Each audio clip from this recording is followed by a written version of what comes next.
Welcome to Sleepless Philosophers.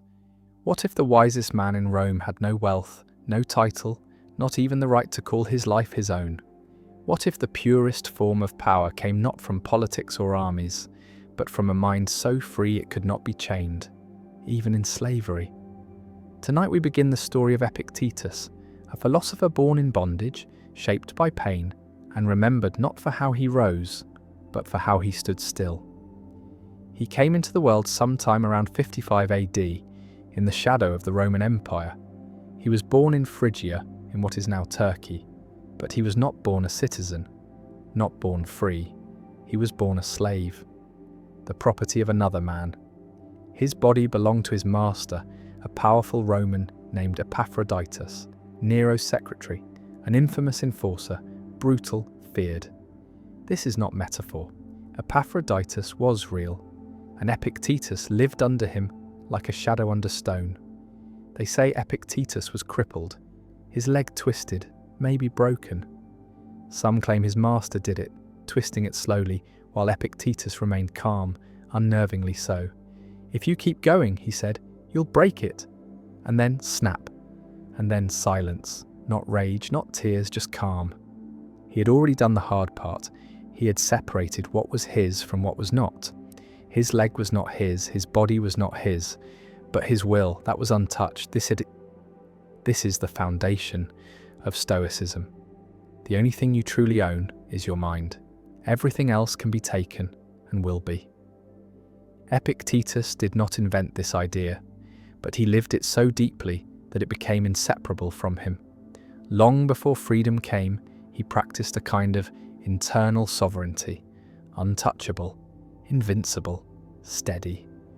He watched how others suffered, how they clung, how they panicked, and he saw why. People suffer not because of events, he said, but because of how they judge them. Pain is not suffering until it's interpreted. Death is not terrifying until it's believed to be evil. Insult is not injury until it's accepted as truth. The slave understood something emperors forgot. Your chains are not what bind you, your beliefs are. And Epictetus was relentless in pulling those beliefs apart. He watched Rome closely. He watched how senators flinched under gossip, how generals feared disgrace, how lovers begged to be loved, how the powerful were ruled by opinion, as if shackled by invisible rope. He saw their palaces were prisons, their luxury a leash, their success a sickness of the soul. He saw that fear doesn't leave with fortune, it grows in its shadow. He waited, he studied, he served, and eventually he was freed. We don't know why. Perhaps his master died. Perhaps he was granted manumission. But when he walked out of slavery, nothing about him changed, because the real liberation had happened years before. Now he simply moved through the world as a free man in both body and mind. He travelled to Nicopolis in northwestern Greece. There he opened a small school. No temples, no gold, just a man sitting with students, speaking slowly, carefully, without notes. He owned nothing, he barely wrote. We know him only through his student, Arian, who transcribed his teachings into the discourses and the Enchiridion, the handbook, a manual for the soul, for those who want to live with dignity, clarity, and resilience, not in fantasy, not in safety, but in reality. Epictetus told them to divide the world into two things: what is up to us and what is not. That's it. That's the gate. What is up to us? Our thoughts, our choices, our reactions. What is not? Everything else. The weather, other people, fortune, fame, the past. And when we confuse the two, we suffer. We chase what cannot be caught. We grieve what was never ours. We rage at what we can't control. But if we stop, if we choose to care only about what's ours, then we become untouchable. That was his message, and it was radical, especially in a world like Rome, where reputation was everything, where social status, legacy, and honor were worshipped like gods. But Epictetus had no interest in gods made of gold. His god was nature, his temple, the mind, his sacrifice, the ego. And he made it daily. Even Marcus Aurelius, the emperor himself, would one day carry Epictetus's words with him, like a blade of truth tucked into his robe. A reminder that power means nothing if you cannot master yourself. Nietzsche would later admire this too, calling Epictetus the most self-possessed man in history. He was not loud, he did not conquer, he did not write with fire. He taught like a whisper in the dark, reminding men who had everything that they still lived in fear, and reminding those with nothing that they were already free. Because freedom, he said, is not doing what you want. It is wanting what you do, choosing it, loving it, even if it's hard, especially then. And that's the strange thing. Epictetus didn't promise ease. He didn't offer comfort. He didn't sugarcoat life. He offered something far more dangerous, reality. But he gave you the tools to face it without flinching. His life is not a metaphor. It's a mirror. What is hurting you right now? What fear? What insult? What loss? What if it's not the event, but your belief about it? What if the wound is real, but the suffering is optional? What if peace has nothing to do with safety, and everything to do with alignment? These are not soft questions, but they are the kind that linger like smoke long after the fire is gone. That was Epictetus, a man who had every reason to be bitter, but chose truth instead, who had every excuse to hate the world, but chose to understand it, who had nothing, yet gave others the gift of inner command. He did not write manifestos. He asked one thing: what is yours? Start there, and you will not be shaken. He told his students something that sounded harsh the first time they heard it. Learn to be indifferent, not cold, not cruel, not numb, but indifferent in the deepest, strangest, most liberating sense of the word. Indifferent to praise, indifferent to blame, indifferent to wealth, to power, to the kinds of pleasures that come wrapped in silk but leave you empty when the room is quiet. This wasn't apathy. It was the opposite. It was focus. It was precision. Because to Epictetus, life is full of noise, and the soul must learn to filter it or be drowned in it. Most people, he said, suffer not because life is hard, but because they're attached to things outside their control. They want love from people who cannot give it. They want recognition from people who do not see them. They want security in a world made of change. And when these things collapse, and they always collapse, the person collapses with them. But the Stoic, the student of Epictetus, learns to build differently. He builds inward. He doesn't ignore love or praise or safety. He welcomes them. But he doesn't need them. That's the key. To want something, but not depend on it. To enjoy something, but not be undone by its loss. That is indifference. That is power. Epictetus said, imagine holding a cup. You like the cup. You drink from it daily, but it's fragile. One day, it slips and shatters. If you understood its nature, you won't be shocked. If you never expected it to last forever, you won't grieve as if betrayed. And the same goes for people, for health, for comfort. Everything you love is temporary. If you don't prepare for that, you will break with it. But if you do, if you train your mind daily to remember what is yours and what is not, you will still hurt, yes, but you will not fall. You will feel sadness, but not despair, pain, but not panic. You will be moved, but not controlled. And this is what most people never understand. They think indifference is emptiness. They don't see it for what it is, a steady hand in fire, a calm gaze in crisis. It is the ability to stand among things that change and not forget who you are, to stay aligned, unmoved by insult, unintoxicated by applause, free from both shame and pride.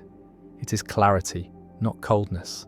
And Epictetus drilled this into his students like a mantra, not with lectures, but with repetition, with questions, with images that lodged in the mind like seeds.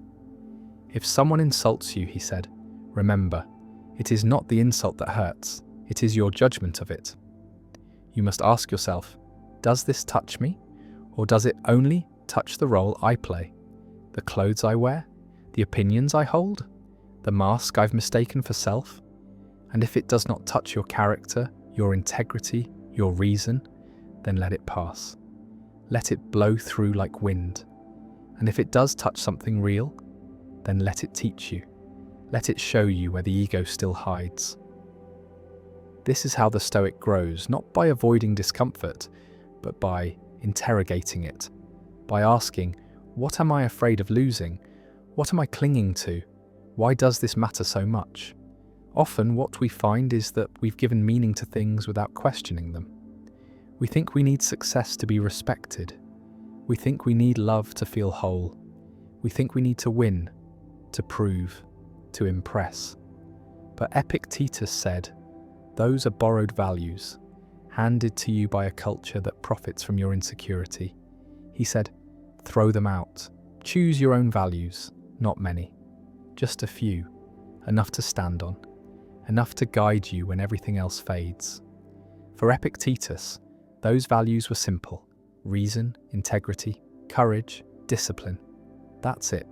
Not fame, not fortune, not legacy, just the daily practice of being aligned with your principles, no matter the chaos outside. And he practiced this himself. He walked with a limp. He wore simple clothes. He ate what he had. He lived in a small house, took no wife, sought no luxury. But he was not bitter. He was not a hermit. He was sharp, present, engaged, and full of this strange, powerful joy. Not the joy of having, but the joy of being free from need. He taught by example. He showed that you can lose everything and still win, that the goal is not to escape suffering, but to suffer rightly, to let pain refine you, not define you. And his students saw it. They saw how he remained calm when insulted, how he smiled at hardship, how he carried his crippled leg without shame. He turned every limitation into fuel, every loss into a lesson. And in this he gave his students a map, not a path to happiness, but a path to strength. Because happiness is fickle, but strength endures. Indifference, he said, is not the absence of love. It's the presence of wisdom. It's knowing what to give your heart to and what to hold loosely. It's knowing that to care deeply is not the same as to depend blindly. You can love someone and still accept their leaving. You can dream of something and still survive its loss. You can want things, yes, but only if your soul does not rest upon them. That is the line. That is the difference between attachment and alignment. And Epictetus walked that line like a tightrope. Every day, every breath, he reminded his students again and again, freedom is not given, it is chosen. And that choice begins with indifference. Not because nothing matters, but because only some things do. And once you see that clearly, once you feel it in your bones, the world changes. Or rather, you do. You become quieter, stronger, softer even. Because you're no longer ruled by fear, no longer dragged by the tide of public opinion, no longer hostage to your own cravings. You are light, you are steady, you are ready, and that is the beginning of wisdom. Epictetus did not teach philosophy like a poet or a priest. He taught it like a blacksmith teaches fire, practically, painfully, with sparks flying and steel hardening in the heat of contradiction. Because for him, philosophy wasn't a subject, it was a discipline, a daily grind, a way of life forged through repetition and resistance and ruthless honesty.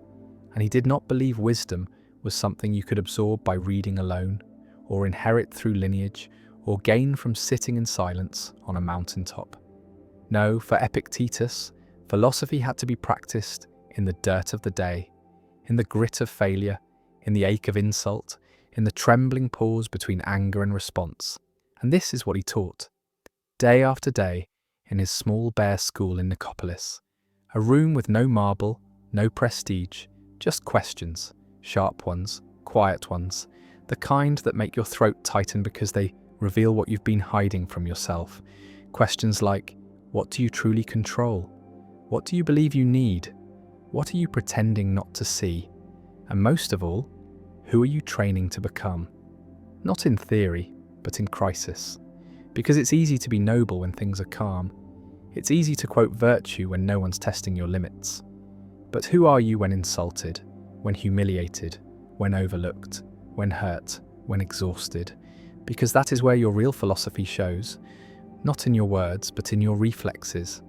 And so he urged his students not to become talkers of philosophy, but doers, people who lived it in the smallest of decisions, who trained their souls like athletes train their bodies, with structure, with discipline, with purpose, and he gave them exercises.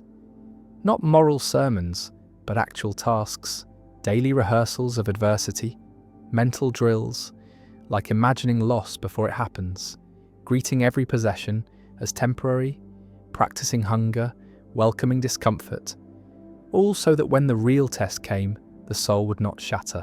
And this wasn't masochism, it was preparation, spiritual callousing, psychological resilience built not in panic but in peace. And it worked because repetition reprograms instinct. And that's what Epictetus was after. Not surface change, but deep rewiring. And he knew how stubborn the ego is, how easily it slips back into habits, how clever it is at justifying comfort. So he was ruthless in his questions, kind but piercing, always bringing students back to the same truth. If you suffer, it is not because of what happened, it is because of how you judged it.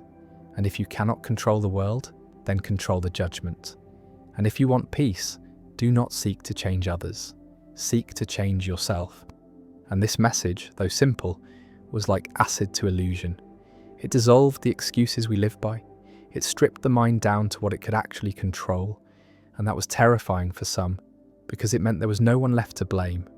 Not fortune, not fate, not family, just yourself, your thoughts, your decisions. And while this might seem harsh, Epictetus saw it as the only true form of empowerment. Because what you blame, you give power to, and what you take responsibility for, you can shape. And so training the soul meant reclaiming it from all the places you've outsourced it to, all the opinions you've absorbed, all the roles you've performed for approval. And that kind of training takes time, it takes quiet, it takes failure. And Epictetus welcomed failure. He said, fall often, but fall consciously. Notice how you fall, why you fall, and use it to sharpen your attention, because everything, even error, can serve the discipline. And that discipline, when practiced sincerely, does something strange. It softens and strengthens at once. It makes you more compassionate, because you see how blind people are to their own inner chaos, and less reactive, because you no longer take the world personally, and more focused, because you no longer chase shadows, and more peaceful, because you're no longer a prisoner of desire. And Epictetus watched his students transform, not into sages, but into people with integrity, people who didn't flinch when insulted, who didn't pout when denied, who didn't inflate with praise, who didn't deflate with failure, people who, when asked how they were, said simply, I am aligning, because that's all life is really, a practice in alignment, a process of reducing the gap between who you are and who you wish to be. And for that, you need training. Not hope, not talent, training daily. Especially when you don't feel like it. Especially when your mind screams for escape. And this is what most people miss. They think change happens in revelation, but Epictetus knew it happens in repetition. And he urged his students to return to the discipline again, and again, to forgive their slips, but not excuse them. To start fresh each morning with the same question. What is mine to master today? And what must I release? The soul is trained. Not in grand gestures, but in small consistent choices. And over time that training becomes character. And character, as Heraclitus said, is destiny. And that is how you train a soul, not by forcing it, but by focusing it, by stripping away the noise until only the necessary remains. And this is what Epictetus lived. Every limp step of his life, every breath, every question, a sharpening of the soul. What happens when everything that made sense disappears? When fortune turns, when the people you trust vanish, when your reputation dissolves, when the ground beneath your feet no longer holds? Most people panic, they scramble, they collapse, because they've built their identity out of things that change. But Epictetus had already lost everything before he could even choose it. Born a slave, broken in body, dismissed by society, he started with nothing. No name, no power, no inheritance to protect. And from this strange emptiness he built something different, something most people never consider. A self that doesn't depend, a self that survives the collapse. He said it simply: if you want to be free, learn what to let go of. And the list was long. Control, possessions, status, appearance. He stripped the self down to its core. What do you think? What do you value? What do you choose? That's it. Everything else is noise. Everything else belongs to fate. And fate is not yours. He taught his students to imagine losing what they feared to lose most. Not to become morbid, but to become real. He would say, rehearse the loss of your child, your job, your health. Not because you don't love them, but because pretending they are permanent will only increase your suffering when they leave. And everything leaves. That's not cruel, that's nature. And nature doesn't care if you're ready. It moves, it ends, it takes. And Epictetus wanted you to be able to stand in the storm and not be swept away. He wasn't cold, he was clear, he knew pain. But he also knew the second pain, the story we wrap around the pain, the panic, the blame, the bargaining. That's what ruins us. That's what drowns us. The first arrow hits the body, the second is self-inflicted. And so he taught the pause, that sacred pause between the event and the reaction. There, he said, is your freedom. There is your training. Because most people never pause. They just react, like puppets, like machines. They see an insult, they flare with rage, they lose something, they scream injustice. But what if, in that gap, you could ask, what am I actually losing? Was it mine? Was it ever? And if it wasn't, why am I bleeding over it? He gave his students language for this, reminders, mental scripts. You are a role, he said. Play it well. But do not forget, it is a role. You are an actor on nature's stage. The script is not yours. Only the performance is. And that performance, he believed, could be noble, could be honest, even when the role is hard, even when the stage burns.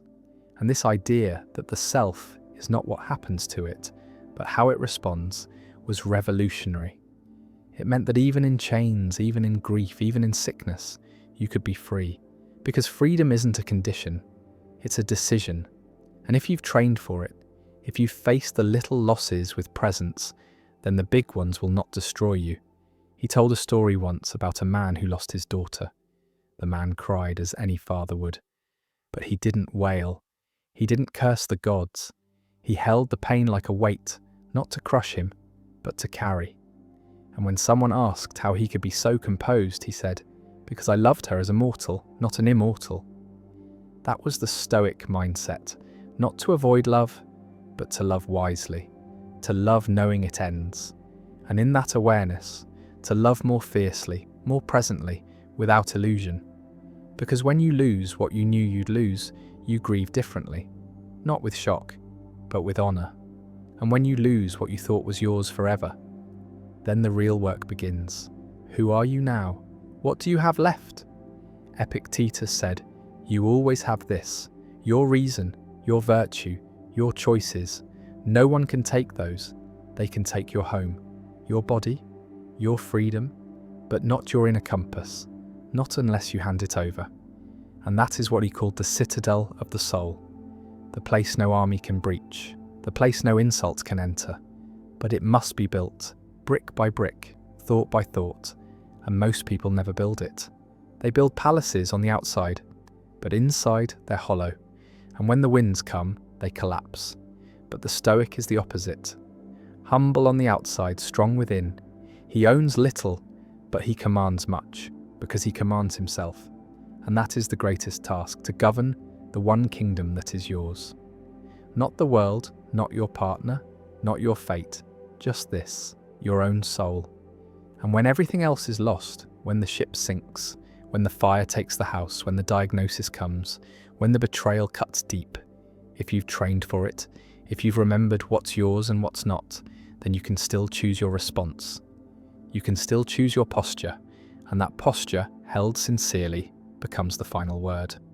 That's what Epictetus meant by a good life. Not an easy one, not a long one, a resilient one, a principled one, a life that could meet death without panic, could meet loss without collapse, could meet joy without attachment. And that kind of life, simple, sober, sincere, is the one we often overlook. Because it doesn't sell, it doesn't scream, but it lasts, it steadies, it humbles, and it frees. And this freedom, invisible to the world, is the only kind that endures. Epictetus once said, "No man is free who is not master of himself." It sounds simple, but it's a quiet explosion when understood. Because it means your greatest enemy is not the tyrant, the thief, the betrayer, the sickness. It is the part of you that reacts without reflection, the inner chaos that takes orders from fear, from pride, from habit, from the old lies whispered in childhood, reinforced by culture and repeated until they become your voice. That is the enemy within, and it is cunning.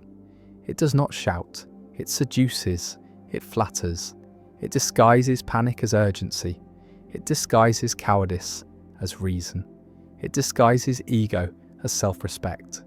And unless trained, unless seen, unless stripped bare by deliberate introspection, it will control you while you think you're in control. Epictetus called this enemy by many names: illusion, opinion, judgment. But always it came back to the same root: the failure to examine what we believe and why. Because most people don't think, they recycle. They adopt the values of their parents, the fears of their neighbours, the ambitions of the crowd. They chase success without defining it. They seek love without understanding it. They fear failure without questioning what failure really means. And so they suffer, not because the world is cruel, but because they have never challenged the map they use to navigate it. Epictetus taught that philosophy is not a theory of life. It is a therapy, a way to heal the mind by teaching it to see clearly, to notice its reflexes, to test its assumptions. He warned his students that no external enemy could harm them more than their own untrained thoughts. A tyrant can kill you, yes, but he cannot make you lie, he cannot make you hate, he cannot make you abandon your principles unless you let him, unless the enemy within agrees. And so the work of the Stoic is war, but not with the world, with the self, with the impulses that betray us, the anger that clouds reason, the desire that pulls us off course, the fear that shrinks us, the pride that blinds us. He said we must become our own jailers, watching constantly for the thought that pretends to serve us, but actually serves our weakness. And he gave examples. He told students, imagine you're insulted. Someone calls you worthless. Now, stop. What just happened?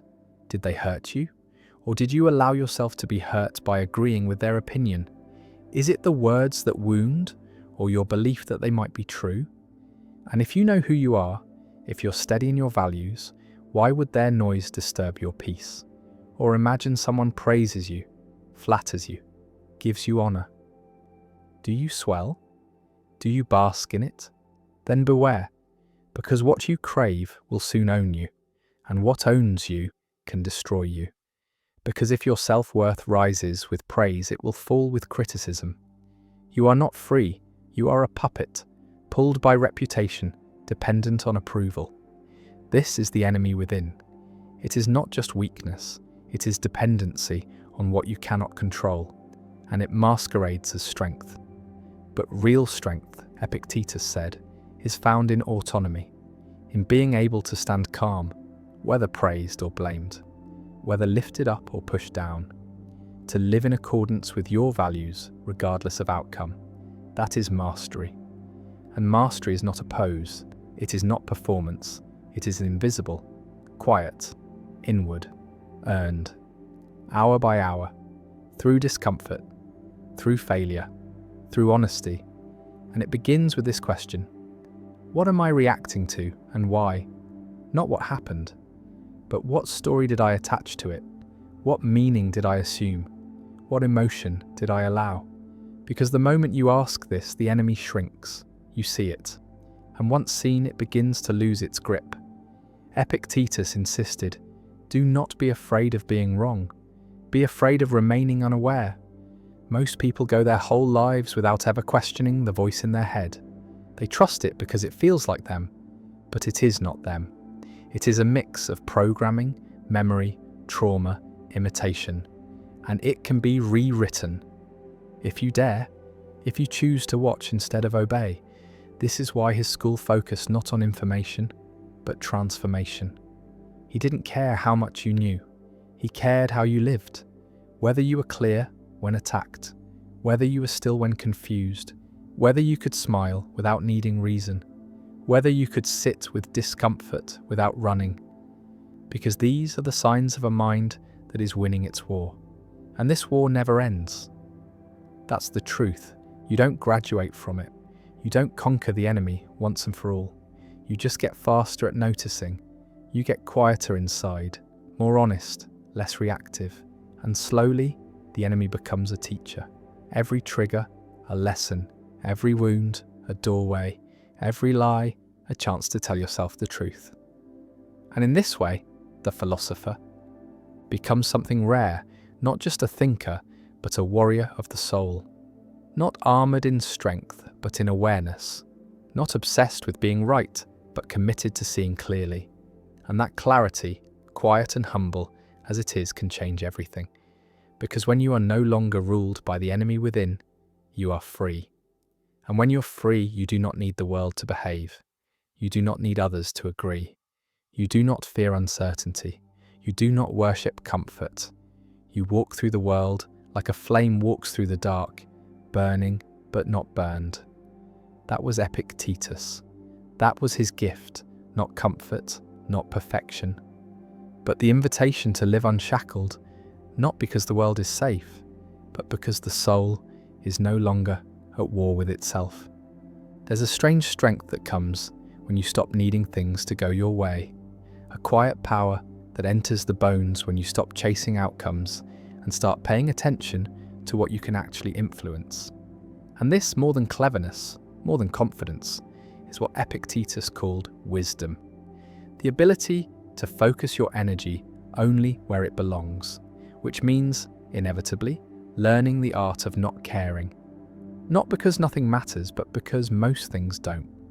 Not in the way we think, not in the way we've been taught to believe. And this idea, softly spoken, lands like thunder once it sinks in, because we are conditioned from birth to care about everything, to attach meaning to every glance, every failure, every silence, every number, every rejection, to take things personally, to take things seriously, to take things as proof of who we are. And so we fill our minds with worry, our days with performance, our hearts with expectations. And when those expectations crumble, and they always do, we fall with them. But Epictetus offered a different way, a colder, calmer way, one that says this: you do not need to win, you do not need to impress, you do not need to be understood, you only need to be aligned with your reason, with your principles, with your choices. And once that alignment becomes your anchor, everything else becomes background noise, the drama of others, the noise of politics, the hunger for status, the chase for admiration. It becomes wind against a mountain. It passes, it moves around you, and you remain still and steady and deeply alive.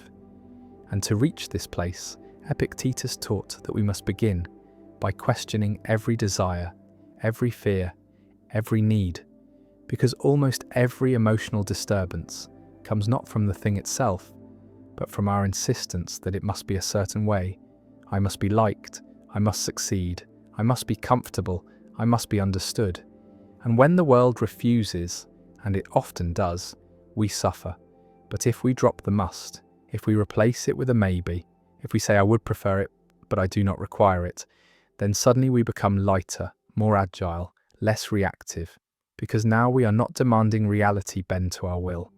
We are bending with it, flowing with it, not in weakness but in wisdom, Because the river does not fight the rock, it curves and still reaches the sea, and that is the art of not caring, not apathy, but strategic surrender, not nihilism, but precision.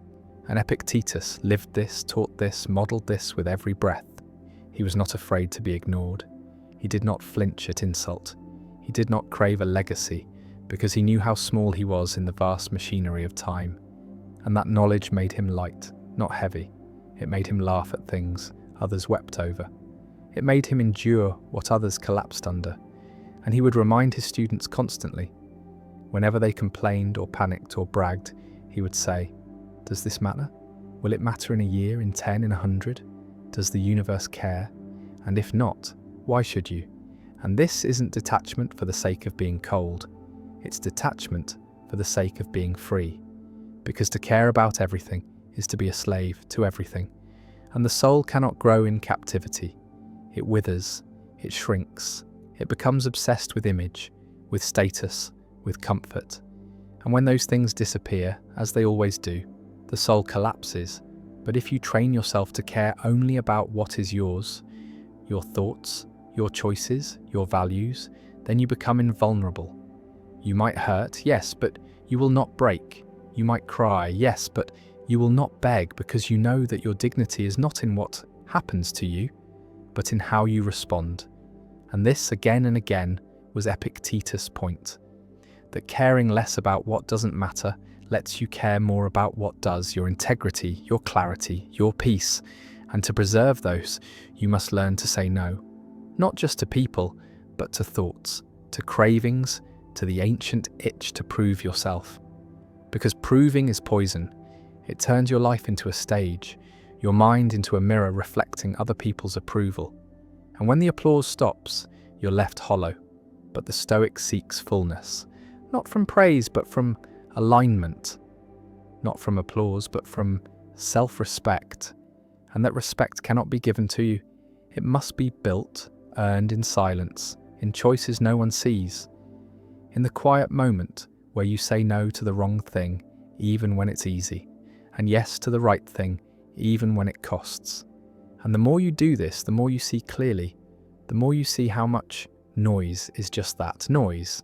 And when you stop responding to it, it loses its power, because attention is fuel. And when you stop feeding the fires of nonsense, they go out, and in that quiet you can finally hear yourself, not the voice you borrowed from others, but your own, your true voice, the one that doesn't need to be right, but only real. And once you find that, protect it, with silence, with discipline, with indifference, and understand that this kind of caring, not about everything, but about the right things, is the only caring that lasts, the only caring that doesn't decay into obsession or fear, the only caring that frees you instead of binding you. And that was Epictetus's gift. Not just knowledge, but freedom.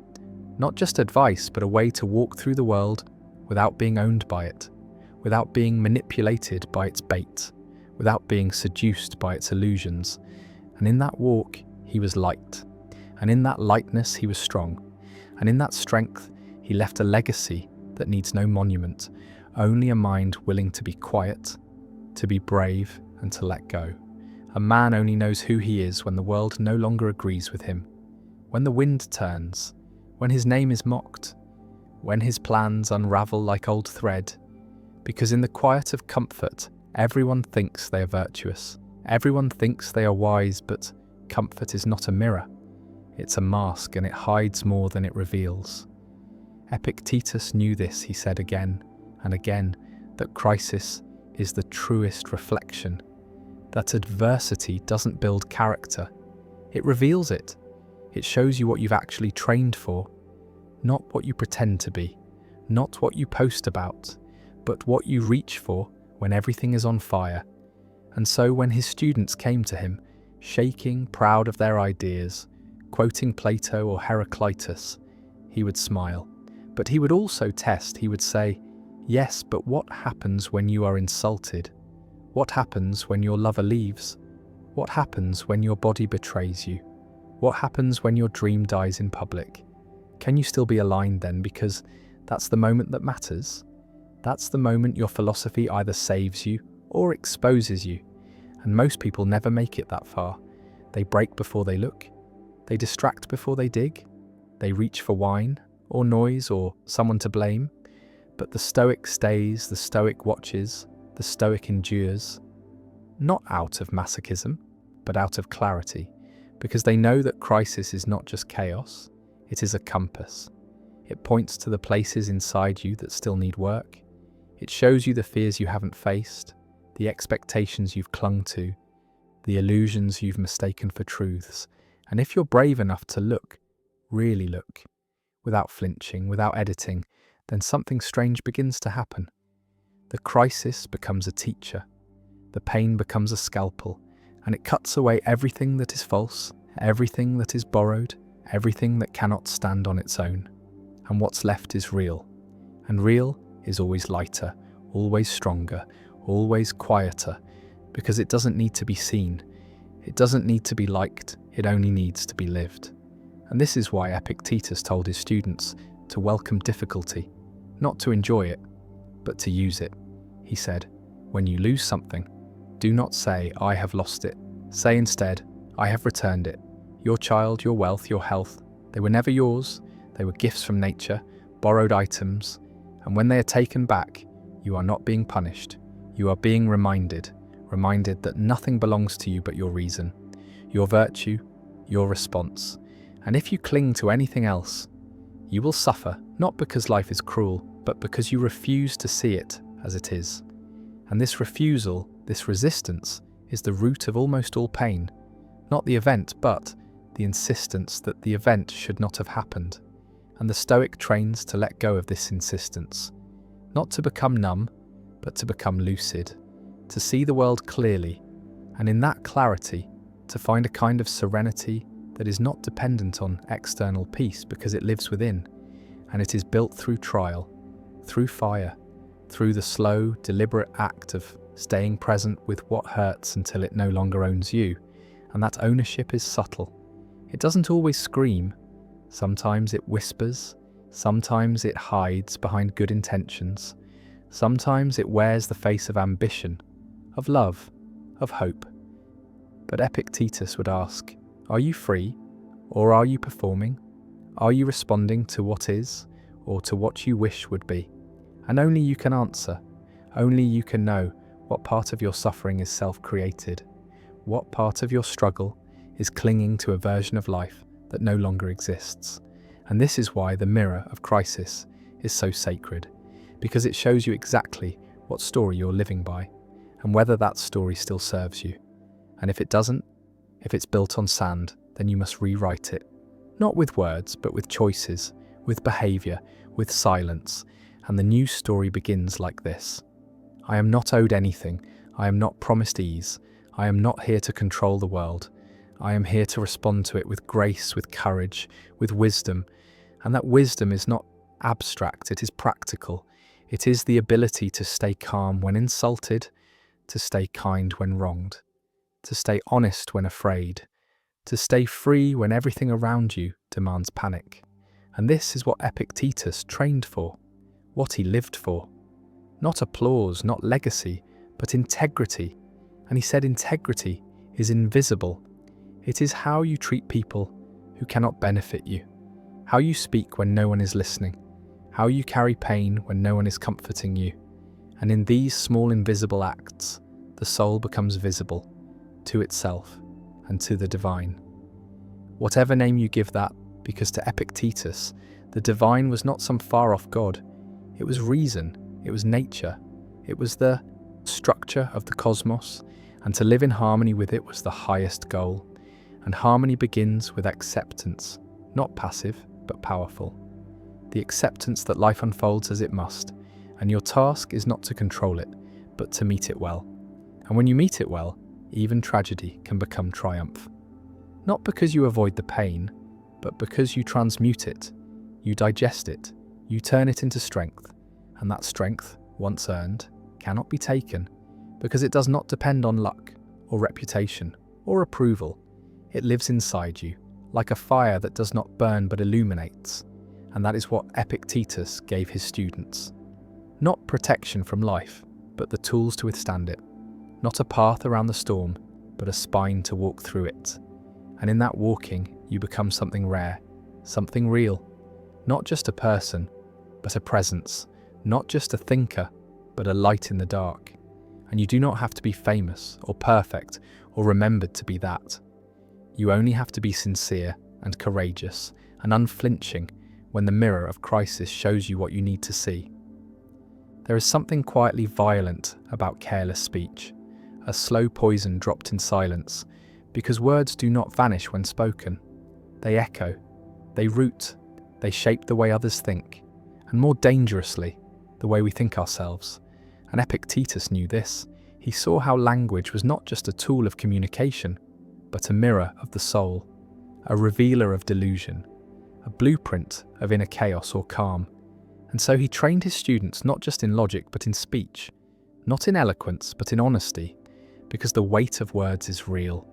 They frame reality, they stir emotion, they can enslave or liberate depending on how they are used, and most people use them carelessly, repeating what they've heard, mimicking the voices of their tribe, their parents, their fears without ever asking, do I believe this? Do I understand this?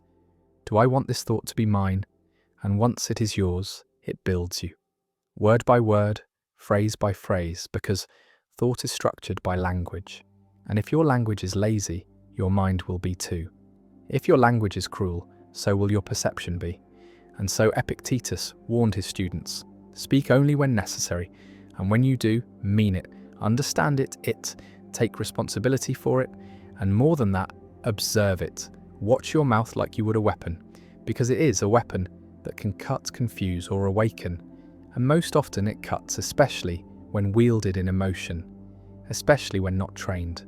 And so he encouraged long silences, not out of shyness, but out of discipline, because silence reveals more than speech ever could.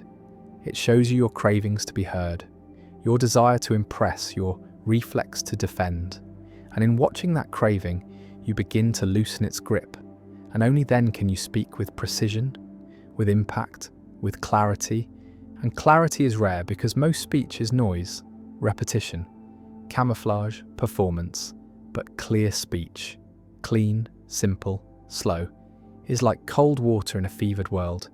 It shocks, it soothes, it wakes people up, and it begins by waking you up. Because before you can speak well, you must think well. And before you can think well, you must see well. And to see well, you must first stop assuming you already do. And this is why Epictetus told his students to question not only what they said, but what they believed. Every belief, examined like a tool. Does it work? Does it harm? Is it mine? Or is it inherited? And more than that, does it make me more free? Because if it does not, why keep it? And this applied to words spoken about others, but especially words spoken about the self. Because self-talk is destiny, the things we say to ourselves, even quietly, even as jokes, become the background noise of our identity. I'm a failure, I'm not good enough, I'll never change.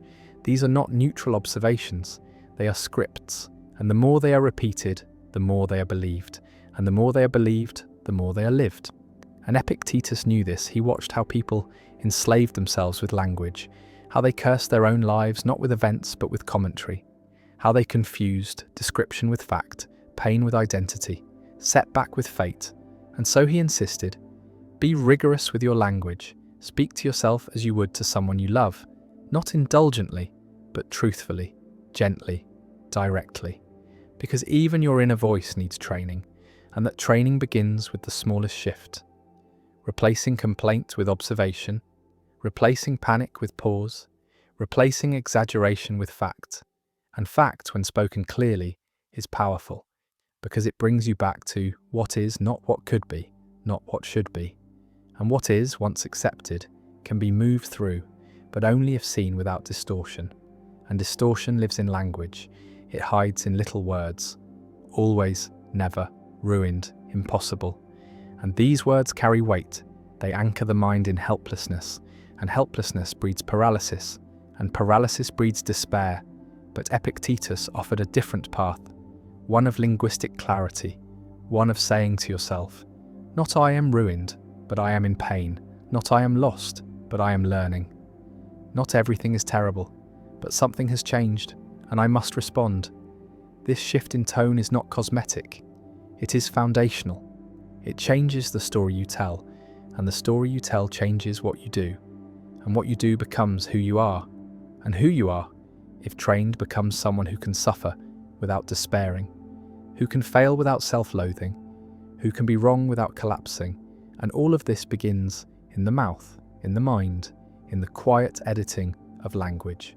And the editing is hard because it requires noticing, and noticing requires slowing down.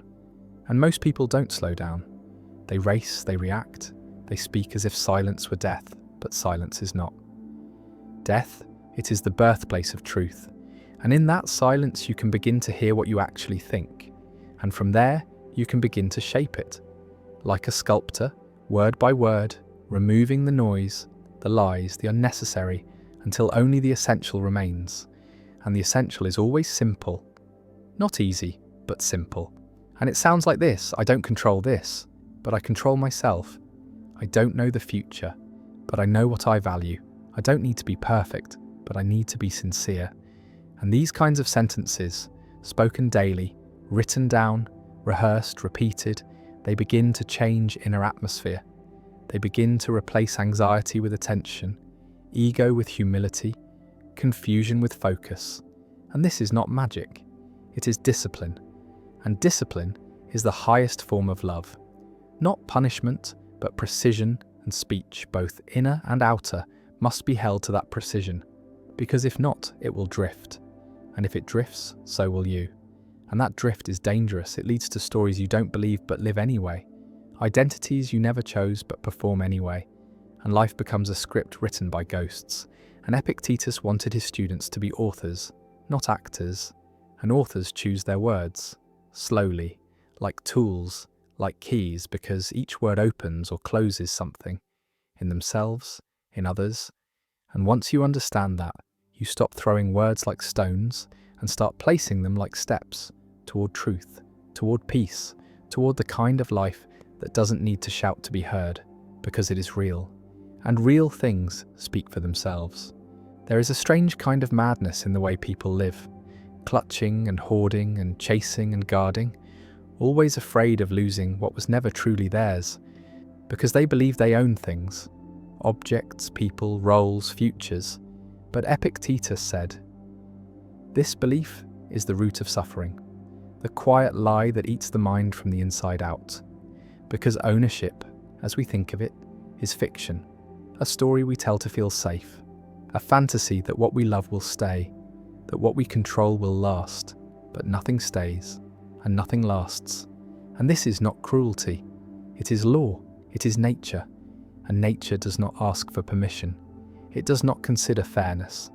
It simply takes without apology, without reason.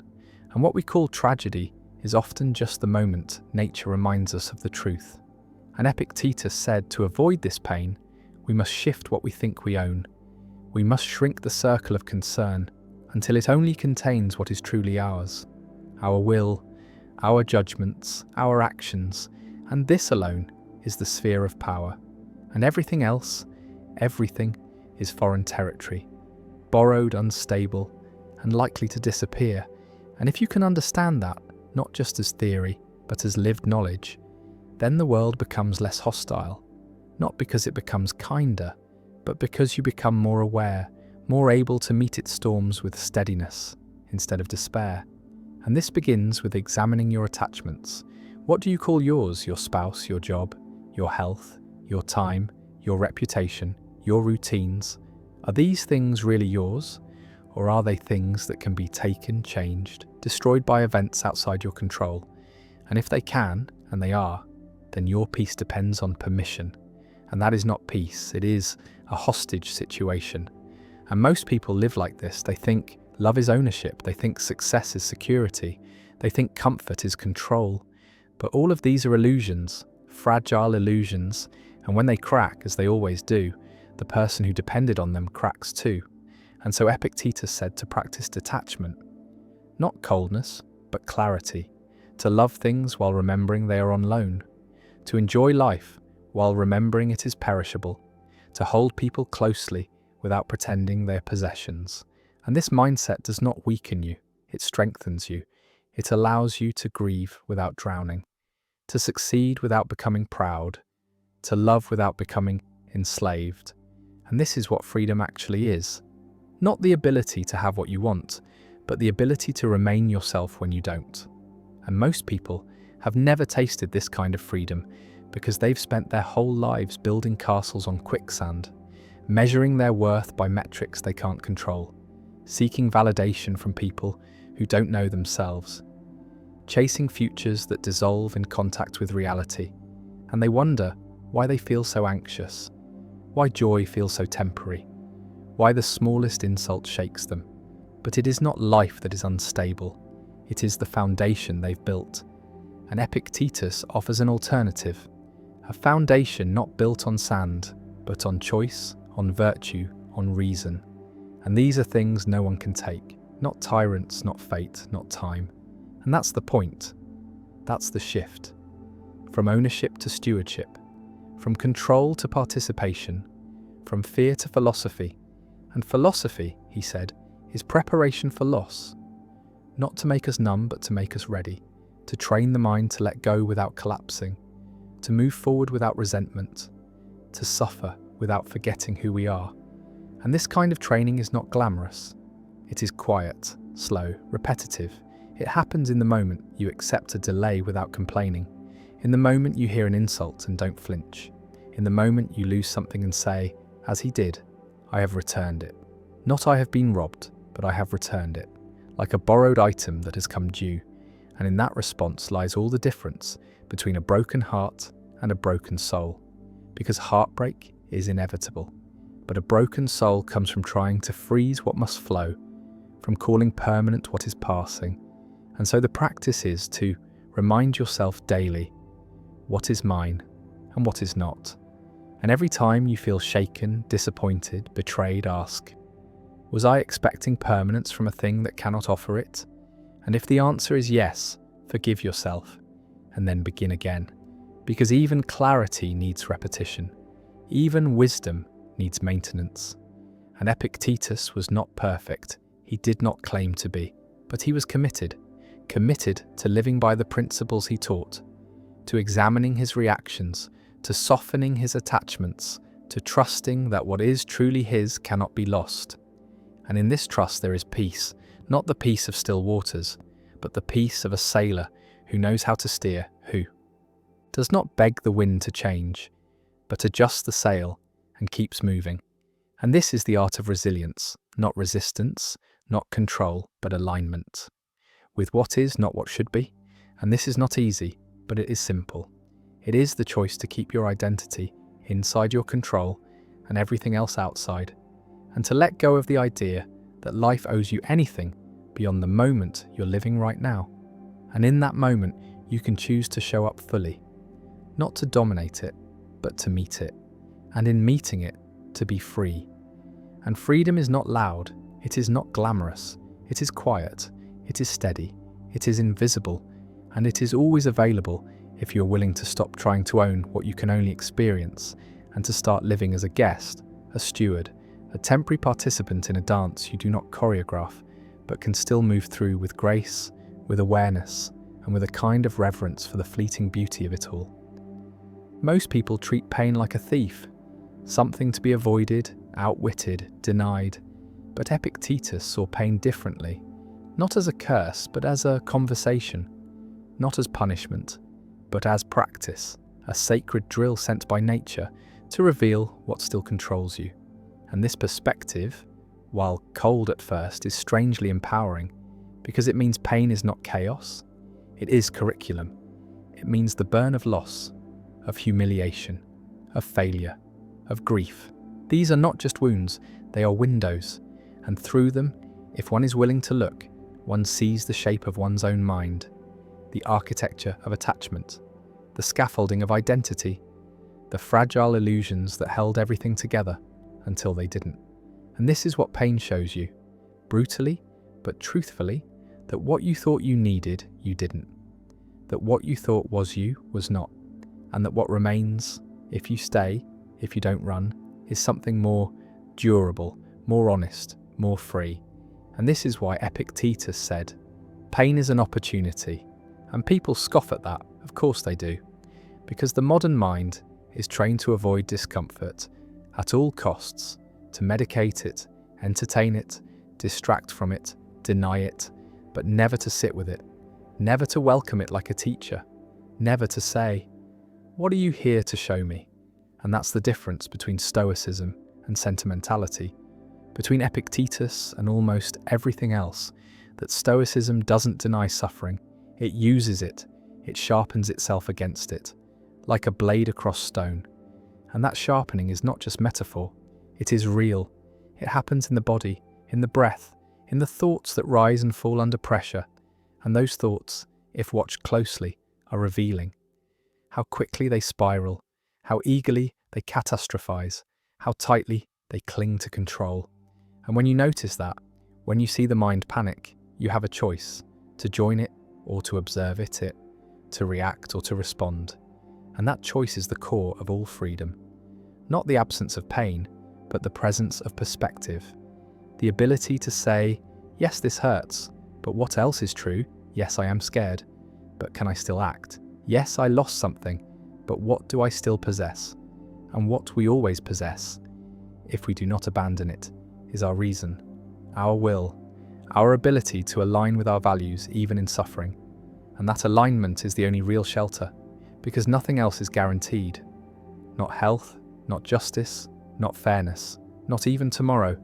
And this is not meant to depress, it is meant to prepare, to ground you, to harden the soft places inside that still believe life will play by your rules. And once you let go of that belief, truly let it go, something strange happens.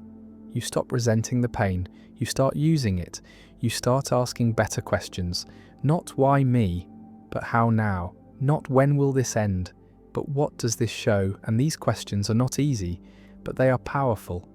They shift you from victim to student, from reactor to responder. And in that shift, there is power. Not the power of control, but the power of courage, of clarity, of endurance. And Epictetus lived this, not just in theory, but in blood and bone. He limped from a leg broken in slavery. He lived with poverty, with obscurity, with exile, but he never called himself a victim. He never asked the world to treat him gently. He asked only to be allowed to practice, to train his mind to remain stable under pressure, to remain aligned under threat. And this training, he said, is for everyone. Not just philosophers, not just ascetics, but anyone who wants peace that cannot be stolen. And peace that cannot be stolen must be rooted in something deeper than comfort, deeper than success, deeper than being liked. And what is deeper than all of that is the capacity to hold pain without collapse, to meet adversity without betrayal of principle. And to do this, you must practice, not once, but constantly. And practice means preparing while things are easy, examining your assumptions while you're calm, building inner habits while the outer world is still quiet. Because when the storm comes, and it always does, it is too late to train. And most people wait until it is too late. They wait until the diagnosis, the betrayal, the breakdown, and then they reach for strength they never cultivated, for wisdom they never sought, for habits they never rehearsed, and they wonder why they feel helpless. But helplessness is not born in crisis, it is revealed by it, and this is what Epictetus warned against: the laziness of untrained minds, the arrogance of assuming strength without testing it, and the tragedy of living as if life owes you comfort, because it doesn't. And yet, life does offer something better. Opportunity to grow, to become, to transform, and the price of that transformation is pain, always pain, because growth is the tearing of the old, the rupture of certainty, the disintegration of identity. And only those who are willing to face that can access the strength beyond it. And that strength is quiet. It is not showy. It is not dramatic. It is not posted or praised. It is felt in the spine, in the breath, in the moment. You do not flinch. In the moment you do not panic. In the moment you lose something and remain whole. And this kind of strength is not given. It is built, it is earned, and it is built through practice, through daily, moment-by-moment decisions to face what is hard instead of fleeing, to speak what is true instead of flattering, to stay when it would be easier to go. And this practice, over time, becomes identity, and that identity becomes anchor. And that anchor keeps you steady not just when the storm comes, but when the world falls apart. And this is what makes a philosopher more than a thinker. It makes them a force, a presence, someone whose very being radiates steadiness. Not because they are immune to pain, but because they have befriended it. They have studied it. They have learned to walk through fire without burning, and that walk is available to anyone, but only if they stop trying to escape, only if they stop asking to be spared, and instead begin asking to be strengthened. And strength, real strength, does not come in ease. It comes in pain, in practice, in presence, again and again and again. There is a quiet game being played at every moment, in every human interaction. A game of meaning, of value, of status, where words are not just words but signals, weapons, projections, and yet almost no one sees it, because most are too caught inside their own reactions to notice the machinery behind the moment. And this is why people get offended. Not because something harmful occurred, but because something sacred was touched. A self-image, an identity, a need to be respected or seen or validated. And when that image is contradicted by someone else's opinion, even by a stranger, the mind flares, the emotions rise, the body tenses, and offense is taken like a knife to the gut. But Epictetus saw through this, and he taught that offense is not in the thing said, but in the interpretation of it.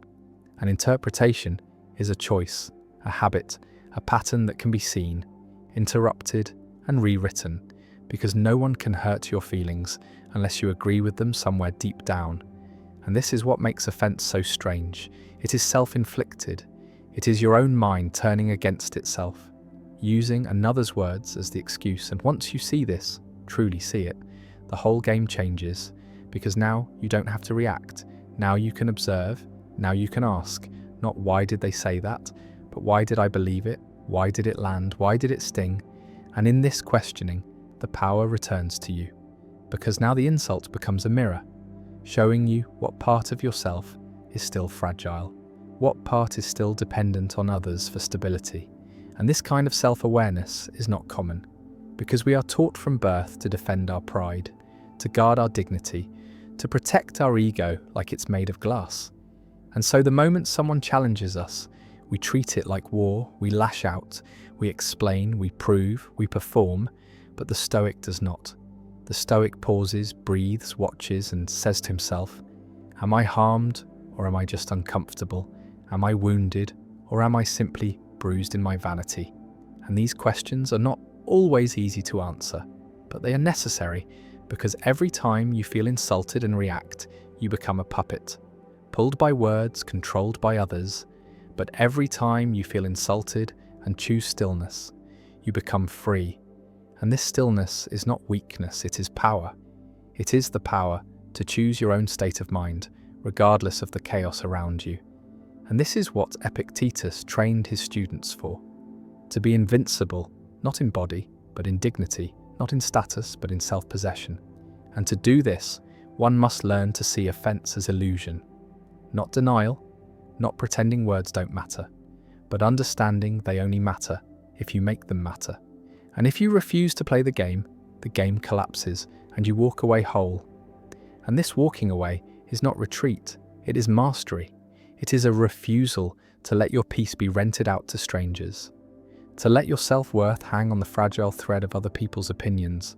And this doesn't mean being passive. It doesn't mean being silent in the face of injustice.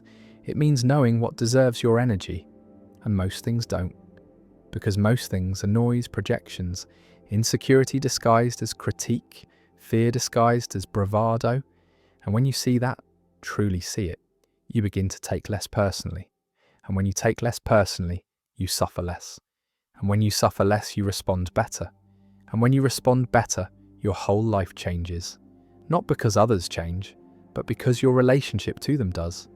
And this is what makes Stoicism radical, that it doesn't ask the world to become better, It asks you to become freer.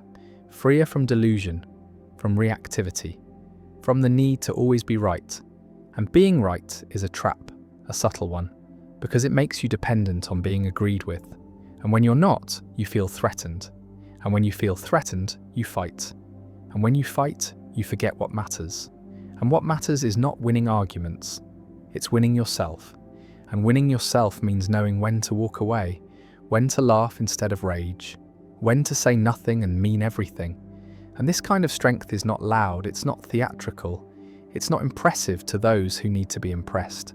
It's quiet, it's subtle, it's a kind of invisible armor made not of pride but of clarity. And clarity comes from practice, from watching your own reactions like a scientist, from seeing the moment offense arises and asking, what am I really defending? And is it worth the cost? Because every reaction costs something, energy, peace, dignity, and the Stoic spends these coins carefully, because they know how precious they are. They know that to be triggered by every word is to be enslaved by others, and they refuse to live in chains. And Epictetus, once literally chained, understood this better than anyone. He knew that real freedom isn't physical, it's psychological. And the moment you stop letting others decide how you feel, you become free. And that freedom doesn't mean you never feel hurt. It means you don't obey the hurt. You don't worship it. You don't become it. And that gap, that space between stimulus and response, is everything. It is where growth lives, where wisdom lives, where you can choose to become the kind of person who cannot be insulted. Not because you're cold, but because you're whole. And wholeness doesn't need defense, it doesn't need applause, it doesn't need everyone to agree. It simply is steady, quiet, enough. And that enoughness is what Epictetus taught, again and again, not through grand gestures, but through daily reminders. Do not hand over your peace for the sake of being liked. Do not trade your clarity for the illusion of being understood. Do not sell your soul to the marketplace of opinions, because the price is too high. And the reward is too empty. And once you see this, you can begin to live differently. Not armoured against the world, but open to it without being owned by it. Not needing everyone to walk gently, but walking lightly yourself, unshaken, unbothered, unchained. Desire is not the fire, it is the fuel. And what burns is the person who forgets this, who forgets that wanting is not neutral, it is not innocent, it is direction, it is gravity, it is momentum that shapes the entire course of a life without ever asking for consent. And Epictetus knew that most suffering begins not in pain but in pursuit, not in what happens but in what we chase, because to want something is to hand over part of your peace to its outcome. And most people live entirely inside this loop, always wanting, always reaching, always measuring their lives by what they do not yet possess, by the gap between now and next, and that gap becomes identity, and then anxiety, and then exhaustion, because desire never ends. It only mutates, it only replaces itself. One goal for another, one craving for the next, and the illusion continues. The idea that peace lies just beyond the next thing, the next achievement, the next recognition. But Stoicism exposes this lie for what it is. A mirage, a trap, a treadmill with no off switch, unless you build one. And Epictetus insisted that the only real freedom is the freedom from false desires, not the freedom to chase everything, but the discipline to want only what you can truly control. And that discipline begins with brutal honesty. The kind of honesty most people avoid their entire lives, because it asks hard questions. What do I want really and why? And will it actually make me better, freer, stronger? Or will it just distract me from what I don't want to feel? And those questions, when faced, often reveal that most of what we chase is not desire. It is compensation for fear, for insecurity, for emptiness. And when the Stoic sees this, when they see that their goals are often disguises for wounds, they don't shame themselves. They realign, they simplify, they begin to trim the excess until only what matters remains. And what matters, Epictetus said, is not pleasure, but virtue, not wealth but character, not being admired but being honest, not controlling outcomes but mastering response. And this reversal is radical. It flips the modern value system upside down, because we are taught to want loudly, to declare goals like flags, to manifest, to pursue, to consume. But the Stoic does the opposite. They subtract, they pare down their wants until they can carry them in one hand, until nothing they desire depends on the cooperation of fortune. And this is not cynicism, it is realism, because fortune is not evil, it is indifferent. And to build your hopes on what is indifferent is to build your house on the tide, and then blame the water when it collapses. But Epictetus said, build your home on the shore, where nothing can be washed away, and that home is built from self-command, from the ability to want less and to want better, and to practice that wanting not in theory, but in daily life, in how you speak, in how you spend your time, in how you train your thoughts to focus on what is yours and release what is not. And this training is constant, because desire is subtle. It creeps in through admiration, through envy, through the silent comparisons we make every time we scroll or watch or overhear. And it takes real effort to resist this, to not want what they have just because they have it, to not need what you see praised just because it's popular, and that resistance is the beginning of sovereignty, the beginning of becoming your own, not just legally but psychologically, and psychological sovereignty is rare.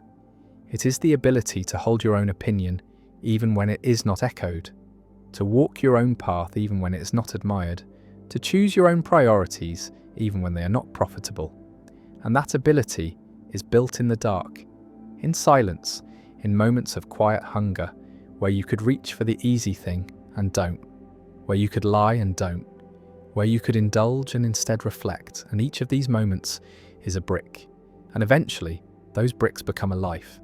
And that life is not glamorous, but it is unshakable, because it is not built on external rewards, but on internal alignment. And alignment, Epictetus taught, is everything. Because when your desires are aligned with what is up to you, you are free. And when they are not, you are a slave, not metaphorically, literally, a slave to outcomes, to impressions, to recognition, to comfort. And most people live this slavery without knowing. They decorate the cage, they rename it success. They call it ambition, but if you cannot be at peace without it, it owns you. And the Stoic refuses to be owned. They choose their desires the way a warrior chooses their weapons, with care, with clarity, with awareness of consequence. And that awareness is sharpened by practice, by reflecting on every want before it, becomes a need, by tracing every impulse to its root, by asking, is this essential or is it escape? And most of what we call desire is escape, from discomfort, from boredom, from ourselves. And when you see that, not as criticism but as invitation, you can begin to want differently, to want things that make you more stable, not more stimulated, more grounded, not more admired. And this is the great inversion. To measure life not by how much you get, but by how little you need, not by what you attract, but by what you can endure, not by what you win, but by what you can walk away from without losing yourself. And Epictetus walked away from everything except this, the inner fortress, the core self, the disciplined will, the mind that watches its own desires like a gatekeeper, like a guardian, and protects peace by protecting priorities. And those priorities are simple. Live with integrity, speak with clarity, act with courage, and want nothing that can be taken from you without your consent. And in this simplicity lies the deepest form of power. Not the power to dominate, but the power to remain. Calm in chaos, steady in success, and silent in insult, because nothing is missing, because nothing external was ever the point. Control is a word we worship without understanding, a mask we wear so tightly we forget it isn't our face. And yet most lives are built around its illusion, the belief that if we just try hard enough, think fast enough, plan carefully enough, we can direct the play, script the scenes, shape the reactions of others, protect what we love, avoid what we fear, and bend the world into something predictable, something safe. But Epictetus saw through this fantasy with the brutal clarity of someone who had nothing left to lose, who had been born into bondage and learned that freedom was not in circumstances, but in clarity, in the precise separation of what is up to us and what is not. And this is the cornerstone of Stoic philosophy, the quiet line, drawn not in theory, but in the grit of daily life. And it says this: you do not control what happens, you control how you meet it. And the mind, allergic to powerlessness, hates this idea. It recoils, it resists, it clings to every shred of agency it can find.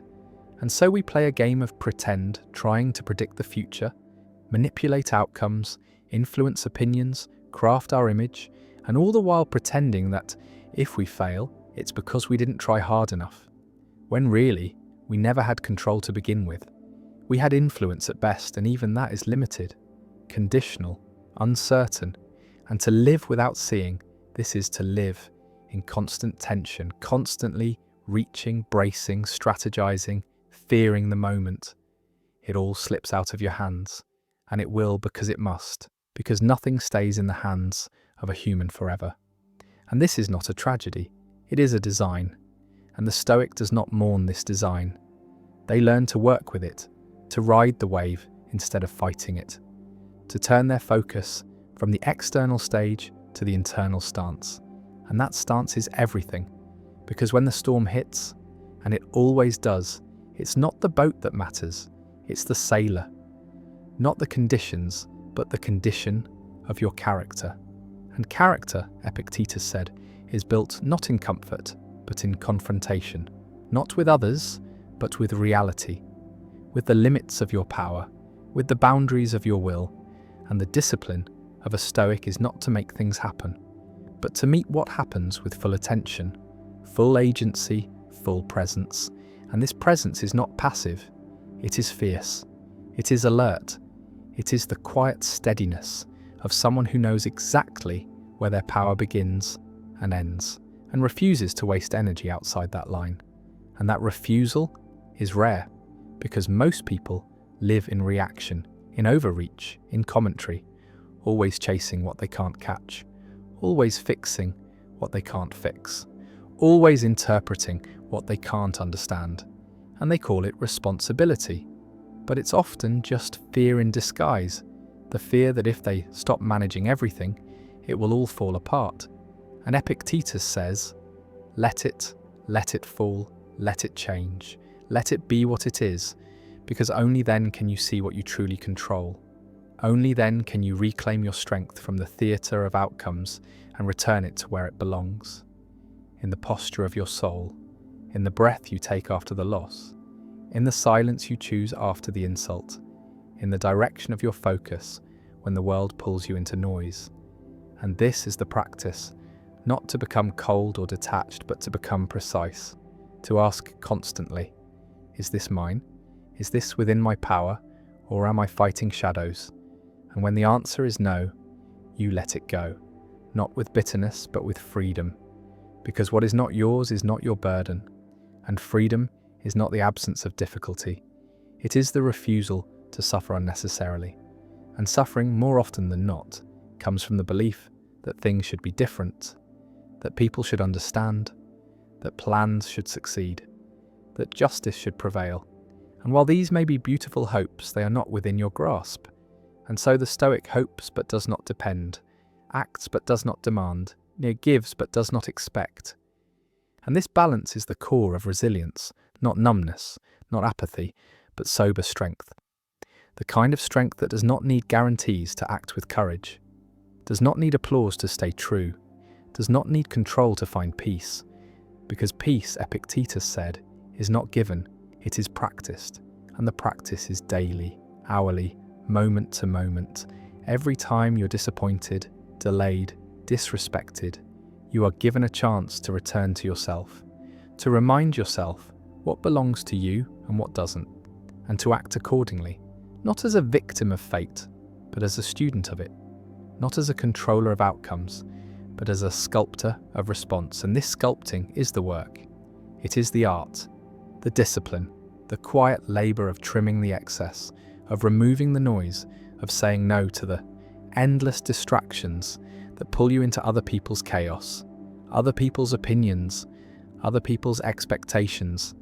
And in saying no to those things, you say yes to your own clarity. And clarity is rare, not because it is hidden, but because it is drowned. Drowned in the noise of trying to be everything, control everything, prove everything.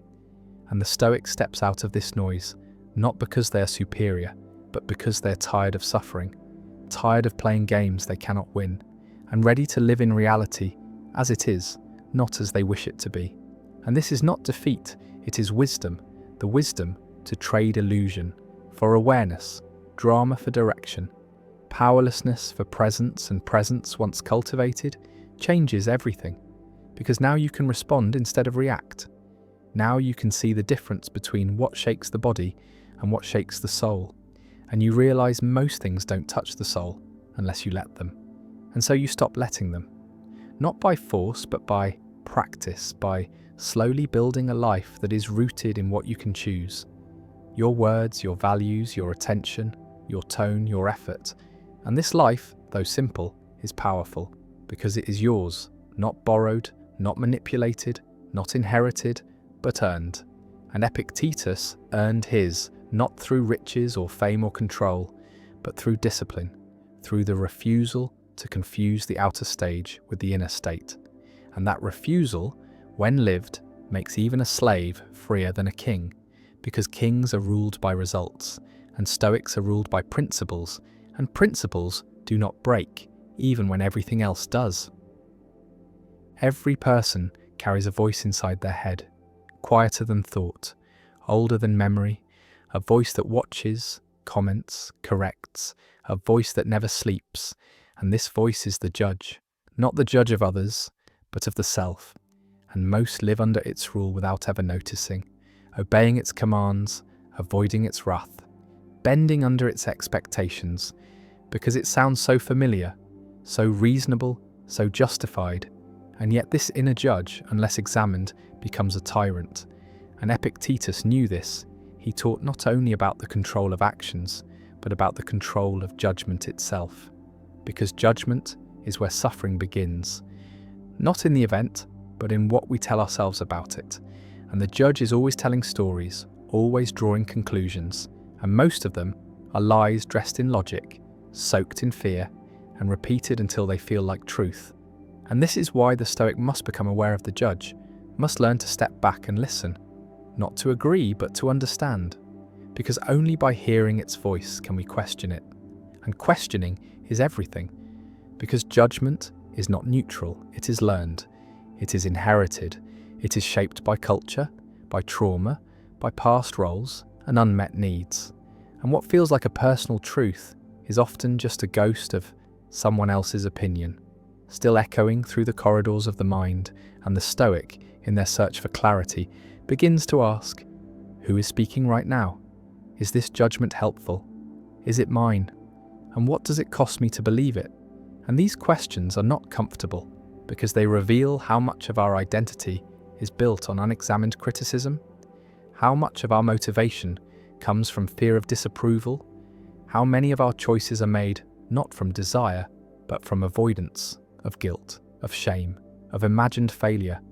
And Epictetus urged his students to be ruthless in this regard, not cruel, but honest, to sit in the discomfort of self-examination until the mask begins to slip, and underneath it, to find not a broken self, but a confused one, a self that has never been taught to separate action from worth, that still believes mistakes are character, that still clings to a perfection it cannot define. And this is where the real work begins, not in improving behavior, but in dismantling false beliefs. And the first belief to fall must be that the judge is always right, because it isn't. It is reactive, it is biased, it is wounded, and often it speaks in the voice of those who hurt us first. And to unlearn that voice, we must develop a new one, not a louder one, not a delusional one, but a clear one, one that can say, yes, I failed, and I remain worthy. Yes, I fell short and I am still whole. Yes, I am imperfect, and I do not need to be otherwise. And this voice, this new voice, is not indulgent. It does not excuse, but it does not condemn either. It sees the facts and responds with direction, not despair. And this is what the Stoic practice is, not self-esteem, but self-command, not self-love, but self-respect. And respect must be earned, not by meeting impossible standards, but by acting in alignment with one's own values, again and again. And when we do, the inner judge softens, because it is not there to torture us. It is there to guide us. It only becomes cruel when it is confused, when it has no clarity about what matters. And what matters, Epictetus said, is not being perfect, but being honest. Not avoiding error, but learning from it. Not pleasing others, but remaining true to oneself. And that self is not a fixed thing. The process, revealed in decisions, shaped by repetition, refined by reflection. And reflection is where we meet the judge. In the silence, in the shame, in the second thought that follows the first. And if we never pause to reflect, we never challenge the judge, and the judgment becomes law, and the law becomes identity. And soon we are living not by choice, but by sentence, by invisible rules we never agreed to. And Epictetus would not allow this. He knew that tyranny begins in the mind, that if you are harsh with yourself, you will be harsh with others, that if you punish yourself for being human, you will resent everyone else for being flawed. And so the discipline of the Stoic includes the discipline of mercy, of clarity without cruelty, of standards without shame. And this is not easy. It requires vigilance. It requires listening to the stories we tell ourselves when we fail, and asking, who taught me to say that? And is it true? And what would happen if I chose a different story? One rooted not in fear, but in growth, not in blame, but in responsibility. And responsibility is not guilt, it is ownership. It is the ability to say, this happened, and now I act, not because I am unworthy, but because I am able, because I still have. Agency, because I can always choose my next step, and that step is where freedom lives. Not in the absence of mistakes, but in the response to them. And this is the paradox. When you stop judging yourself as unworthy, you become more capable of change, because shame paralyzes, but clarity mobilizes, and the Stoic seeks always to move forward, not with haste, but with purpose. And purpose is only possible when the inner voice becomes a guide, not a tyrant, a teacher, not a warden. And to cultivate that voice, we must listen carefully. We must catch it in the act and then replace it word by word, tone by tone, until our inner commentary becomes an ally, not a saboteur. And this process is lifelong. It is daily. It is the slow chipping away of falsehood until truth is revealed. And that truth is never that we are flawless. It is that we are resilient, that we are capable of self-direction. And this is the foundation of dignity. Not being beyond reproach, but being able to respond to ourselves with courage, to stand upright in the face of our own imperfection, and say, I am still here, I am still choosing, and that choice is everything. It is the quiet revolution that turns suffering into wisdom, pain into purpose, and judgment into freedom. There comes a moment, quieter than silence, later than midnight, when the world goes still, not because anything changed, but because something inside stopped chasing. And in that stillness, a different kind of clarity arrives, not the clarity of thought, but of being, the kind Epictetus lived for, taught toward, died with, a clarity that doesn't need to explain itself, because it no longer answers to the world. And this is the end of the Stoic journey. Not detachment, not escape, but presence without condition. And it begins, always, with loss. The loss of illusion, of false control, of borrowed identity. And what's left is not emptiness, but essence. Not hollowness, but truth. The quiet truth that nothing external was ever really yours, and that this is not reason to despair, but reason to breathe, because what's left, what can't be taken, is yours entirely. And what is that thing? What is that last freedom? It is the freedom to say yes or no, to choose courage over comfort, principle over popularity, presence over performance. And it sounds so small, almost invisible, but it is everything. Because in a world obsessed with more, it is the freedom to be enough, as you are, where you are, without needing to prove it. And this is what Epictetus taught. Not through sermons, but through example, through a life stripped of excess, of power, of praise, and yet full of meaning, because he understood what most avoid, that the only power that matters is the power to remain yourself. And most people lose that without even noticing, trading it for approval, for certainty, for belonging. And they wonder why they feel fragmented, exhausted, torn between what they believe and what they perform. But the Stoic feels this too, and instead of fleeing, they turn toward it. They ask the harder question, not what do I want, but what am I serving? And if the answer is fear or ego or escape, they adjust, not perfectly, not instantly, but deliberately.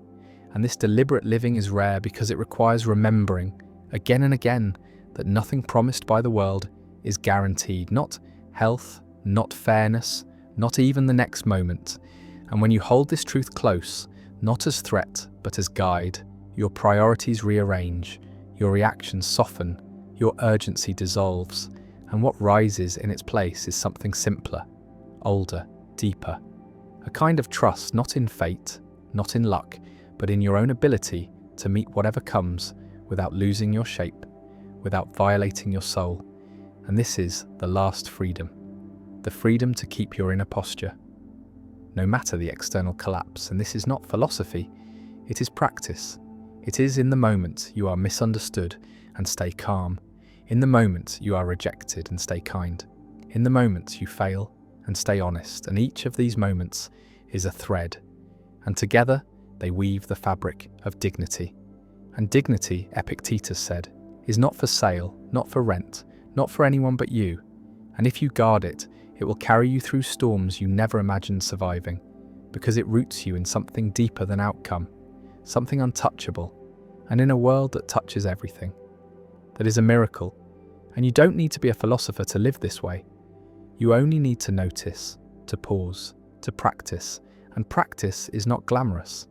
It is repetitive, humbling, uncelebrated, but it is also transformational, because with each repetition, you become harder to shake, harder to manipulate, harder to distract. Not because you've become rigid, but because you've become clear. And clarity is a kind of softness too, a gentleness with the world, because you no longer expect it to complete you. And this is freedom, to participate fully without being possessed, to give fully without being drained, to love fully without being lost.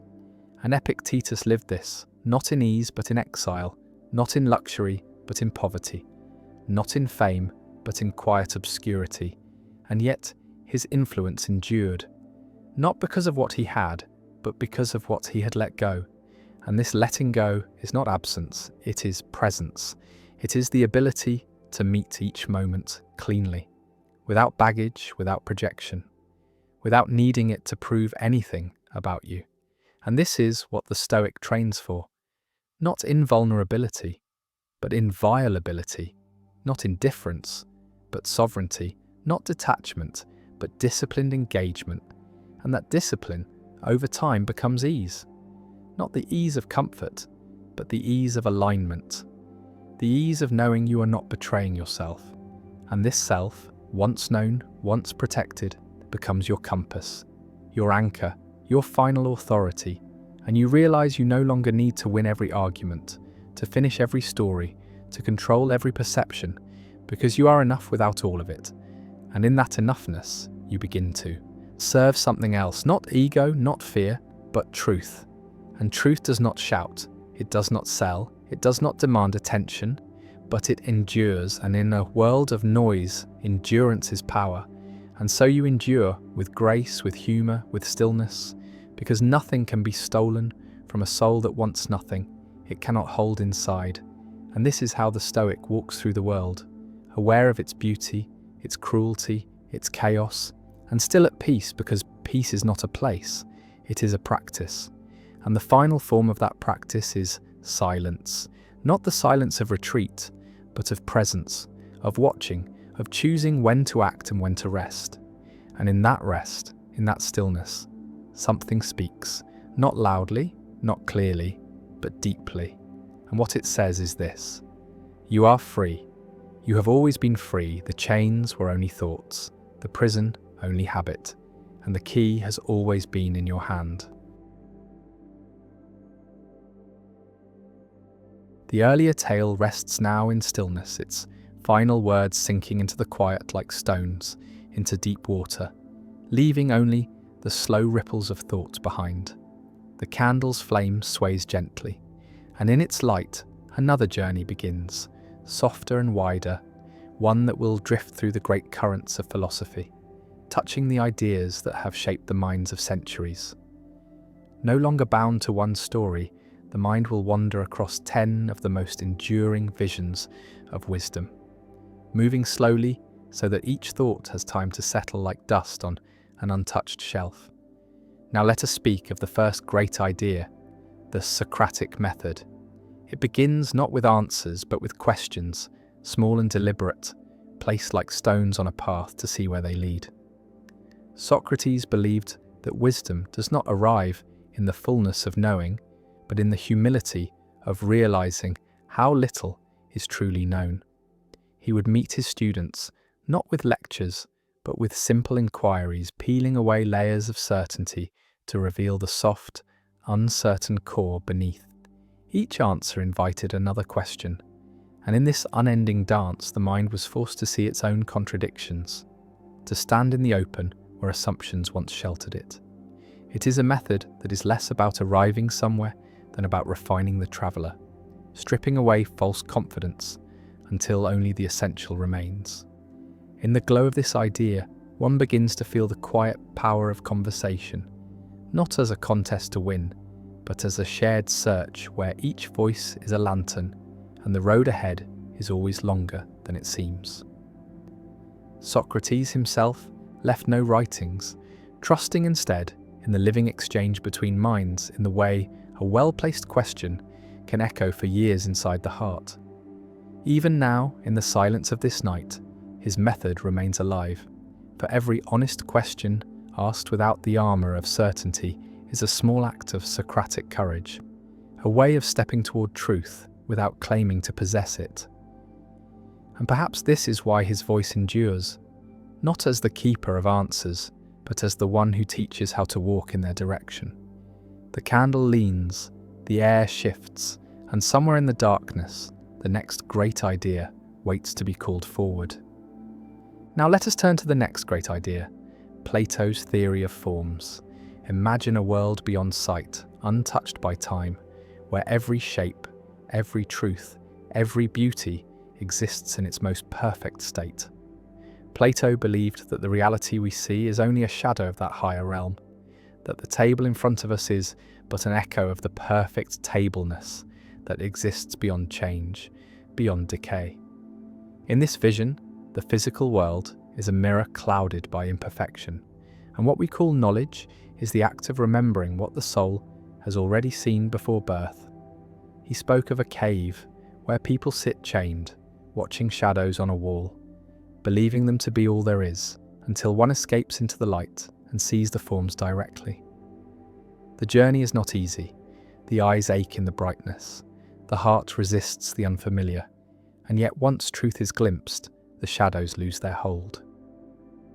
In the forms lies the unchanging essence of things, the perfect circle that no hand can draw, the justice that no law can fully capture, the beauty that no face can forever keep. The senses, Plato warns, can deceive. They show us many chairs, each flawed, yet through thought we can approach the single, flawless form of chairness that makes them all possible. And so the philosopher's work is to look beyond appearances, to use reason as a bridge to that higher reality, to anchor the soul in what cannot fade. It is a comforting thought that somewhere there is a place where nothing breaks, nothing dies, nothing loses its shape, that all goodness and truth are preserved whole. But it is also a demanding thought, for it asks the mind to see the world not as an end, but as a clue, a path, a whisper of something greater. In this way, every ordinary thing becomes a signpost, every imperfect moment a reminder that perfection exists elsewhere, drawing us on. And perhaps in quiet moments like this, we can almost sense it, not with the eyes, but with the still part of the soul that recognizes what it once knew. The candle burns steadily, casting its own shadows on the wall, and one wonders which world this light belongs to, the one of change or the one of forms. Perhaps both. Perhaps every flicker is an invitation to turn toward the light. Now let us speak of Aristotle's virtue ethics, a vision of the good life not built on rigid rules or fleeting pleasures, but on the cultivation of character.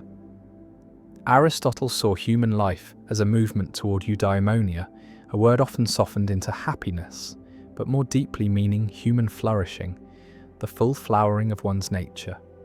This is not a state one stumbles into by fortune, but a way of living shaped by countless choices, each one forming the habits that become the soul's architecture. Virtue, to Aristotle, is the balance between extremes, the golden mean between excess and deficiency. Courage lies between recklessness and cowardice. Generosity lies between wastefulness and stinginess. Honesty lies between boastfulness and self-deprecation. These are not mathematical midpoints, but living balances, different for each person, found through experience, reflection, and the slow refining of judgment. One becomes virtuous as one learns to play an instrument, not by reading notes alone, but by practice, by the feel of the strings, by mistakes that teach the hand where to rest. It is a philosophy that respects action, for knowing the good is not enough if one does not also do the good. And yet action must be guided by reason, for virtue is no accident. It is a harmony between thought and deed, where impulse is tempered by wisdom. In Aristotle's view, the virtuous person does the right thing not through struggle, but with a kind of ease as a skilled craftsman moves through his work with steady hands. Such ease is not born of laziness, but of long effort made natural. The world in this light is not a place to endure until some better life begins, but the very field in which the soul's excellence is cultivated.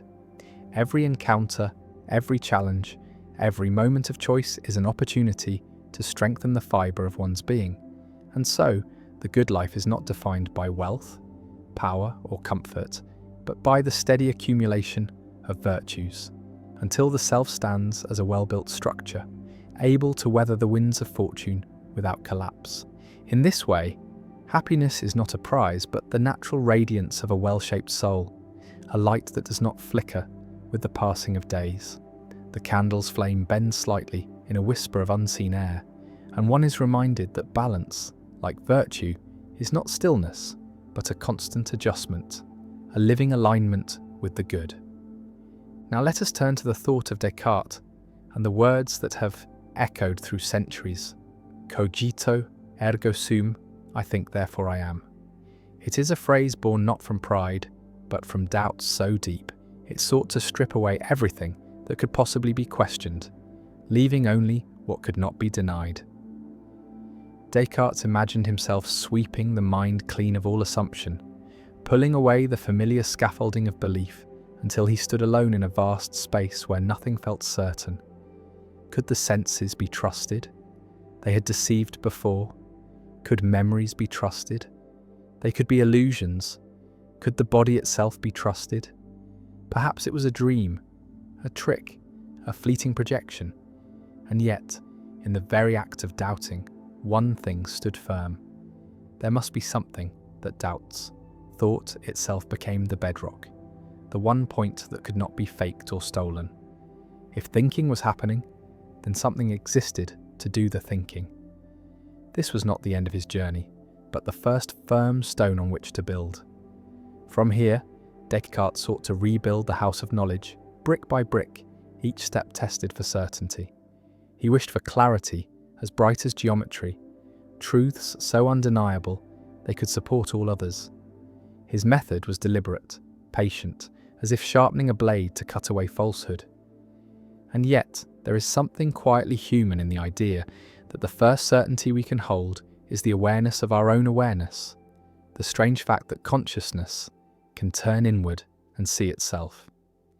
In the stillness of night, this feels less like a cold proof and more like a small ember glowing in the dark, a reminder that no matter how uncertain the world becomes, the flame of thought still burns.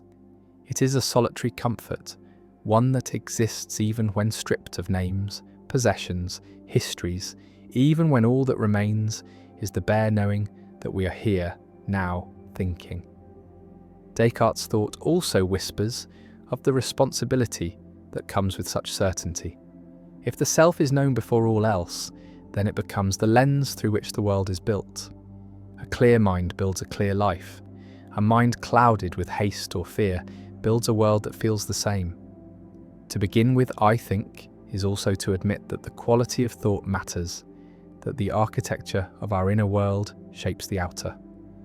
The candle beside him might flicker, casting shifting shadows, but the fact of its light is undeniable.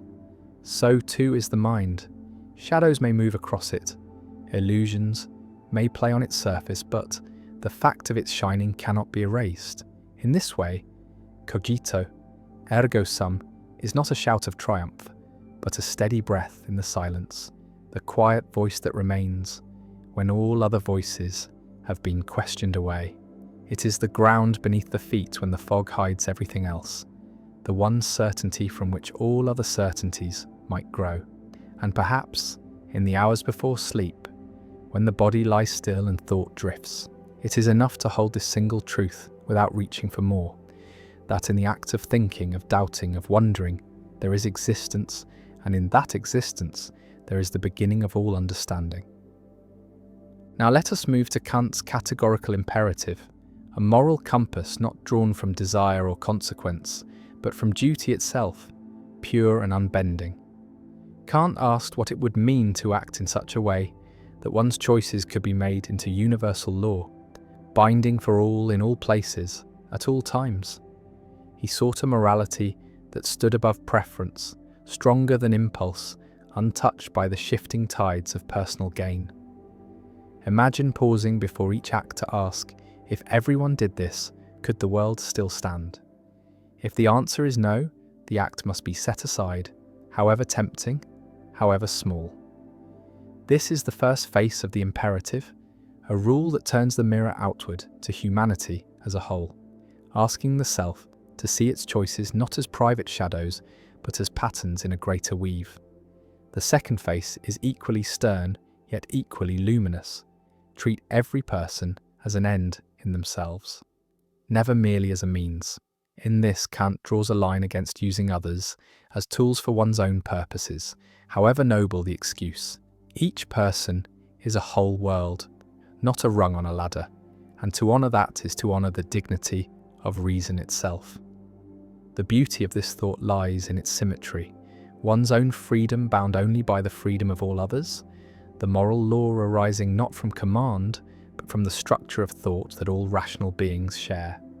In Kant's view, morality is not a gift from heaven nor a contract with society, but something woven into the very capacity to reason, a truth that would shine even in a universe empty of gods.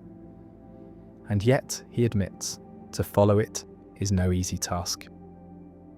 Desire pulls like wind, fear presses like weight, and the clarity of the imperative can feel cold against the warmth of inclination.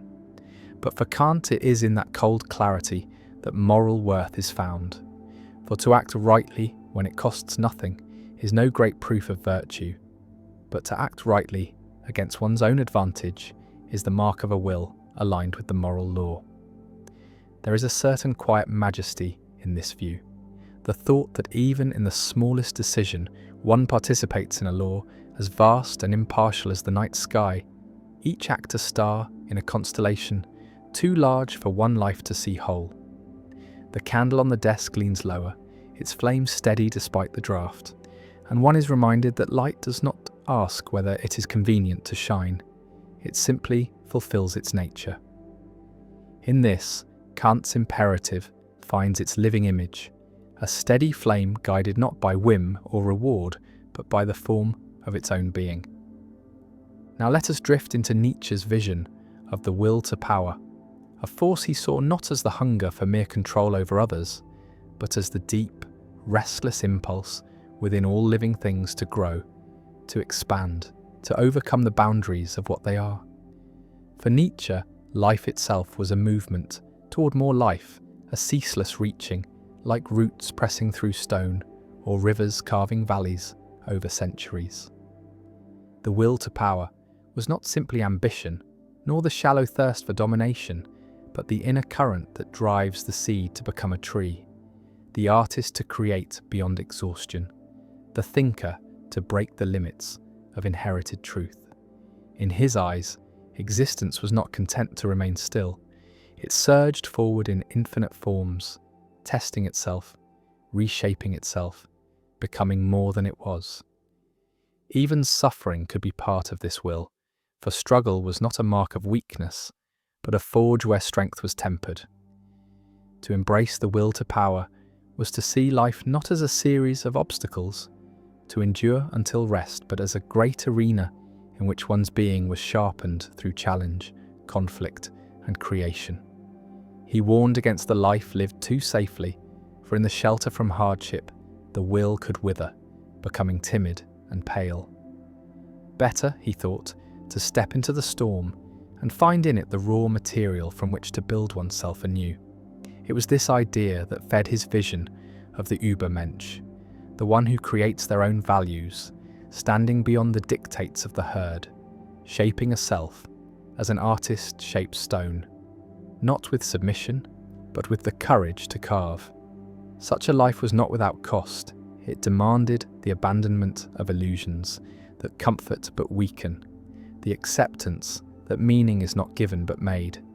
Yet in this creation, the will to power finds its highest form, not in ruling over others, but in ruling over the self, in mastering the chaos within and turning it toward a work of art that is one's own existence. The night deepens as the thought settles, and one can feel in its quiet insistence the truth Nietzsche sensed, that even in stillness, the will stirs like embers beneath ash, waiting for the breath that will bring them back into flame.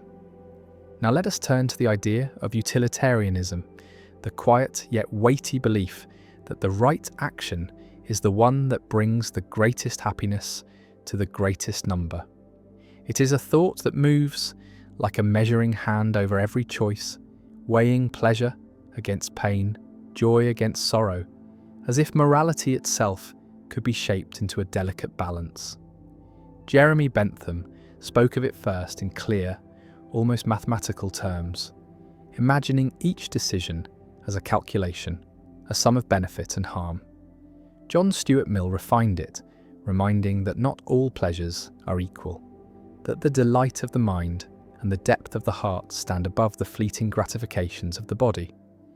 In this way, the principle grows from mere arithmetic into a philosophy of care, one that asks not simply, "What do I want?" but "What will ease the burdens of all?" And yet, there is a softness in its ambition, for it does not dream of perfect worlds or flawless virtue, only of the steady increase of well-being, the lessening of needless suffering. In the quiet of night, such a thought has a certain tenderness, a recognition that life is already heavy and that the best we can do is to make it lighter where we can. But utilitarianism is not without its shadows. To weigh happiness is to sometimes choose between lives, to accept that what benefits the many may wound the few, and this calculation can cut deeply into the fabric of moral certainty. It demands a coolness of mind that can seem at odds with the warmth of compassion, and yet it is driven by compassion's root desire, that pain be less and joy be more. One might picture it as a lantern carried through a dark field, its light cast not just for the carrier, but for all who walk nearby. Each act becomes a ripple in a still pond, spreading outward in rings unseen, touching lives never met. To live by such a rule is to be always aware of these ripples, to choose with an eye not on the self alone, but on the widening circle of effect.